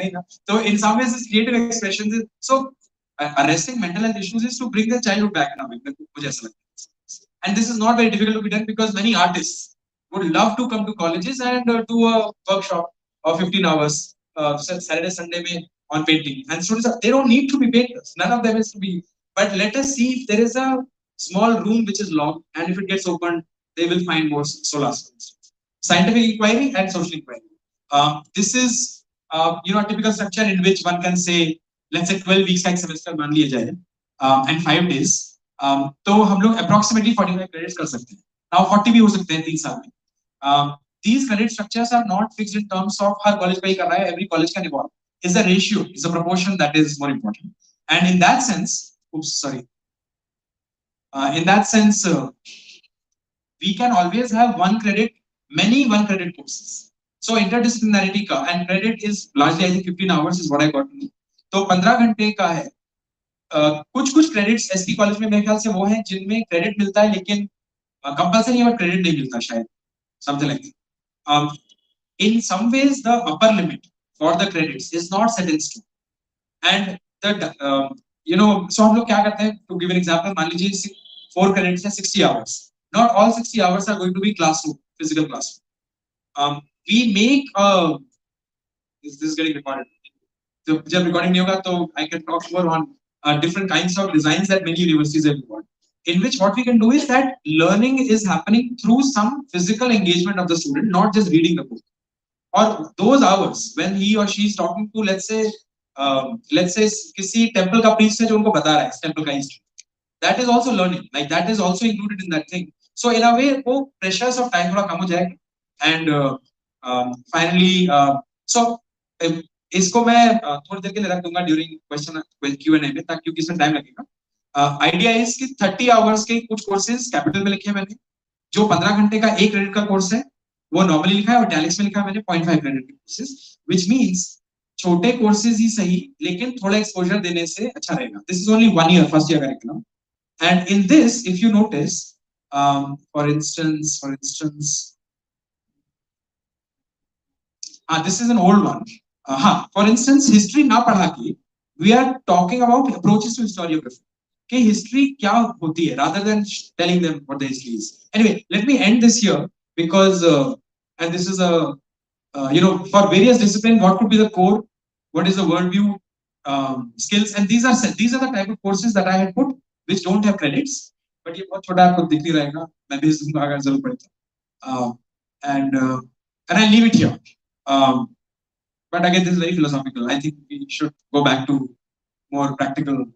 And I'll end it here. If there are questions, happy to take up. I don't know if this was useful, but but maybe this is an invitation to engage with. I mean, we are very happy to engage with SP College. हमारे लिए तो गर्व की बात है. और अगर हमने जो किया है इस फ्लेम में, we did a lot of learning by doing, both in Jindal and Flame. बहुत किया, फिर बहुत नुकसान हुआ, अच्छा नहीं हुआ, फिर तो it's going to be a learning by doing process for NEP also, I believe. And probably that is the only way we learn. That is the way we learn by. That is the way we learn what a chair is. Learning by doing. Because back in when we were little kids and when we said something with a chair which is not a chair, our mothers and fathers probably corrected us. And perhaps this is the way we'll go forward. Thank you so much. Sorry for taking longer than actually.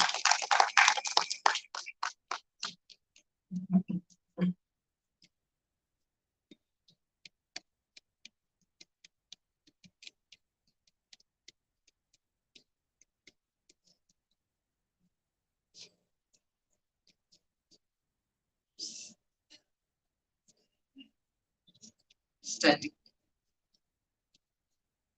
It's been a long day since 10 in the morning, and but I can still see that the faces are quite interested, and all thanks to Professor Yugang for making this last session extremely not just interactive through your dialogue, through your energy, but giving us a lot of food for thought. Because it's like really a big maze right now. We need to find our ways through this. And thank you for offering to collaborate with SP College, because we are going to need a lot of support and help. And we are looking for mentors. We have MIT with us. We have Flame with us. So with all of you together, and of course, I think SP is a brand of its own, so we can also give you a lot to think about. So let's do this mutually, not get back on the back foot. But thank you so much. I don't know whether there are any questions, but if we have, we would like to have a better session, just one-to-one on a given day. And I think we'll be able to share better then. So thank you so much. Just a formal vote of thanks for everyone. It's been, as I said, a wonderful learning today, state level workshop for all of us. Thanks to all the resource persons who took time out to be with us and guide us. Thanks to all the participants who were there and still looking fresh today. And thanks to Shikshan Prasarak Mandali. Thanks to Mandar Upasni. Thanks to all the non-teaching staff who have helped us. Thanks to our principal, to our vice principals, to all the heads, everyone who has helped us, and of course, my entire NEP team and the IQAC who has helped us. I think they deserve a big round of applause for making this event a big success. This is not, I mean, no one person can do this. We have an NEP team which is there in place.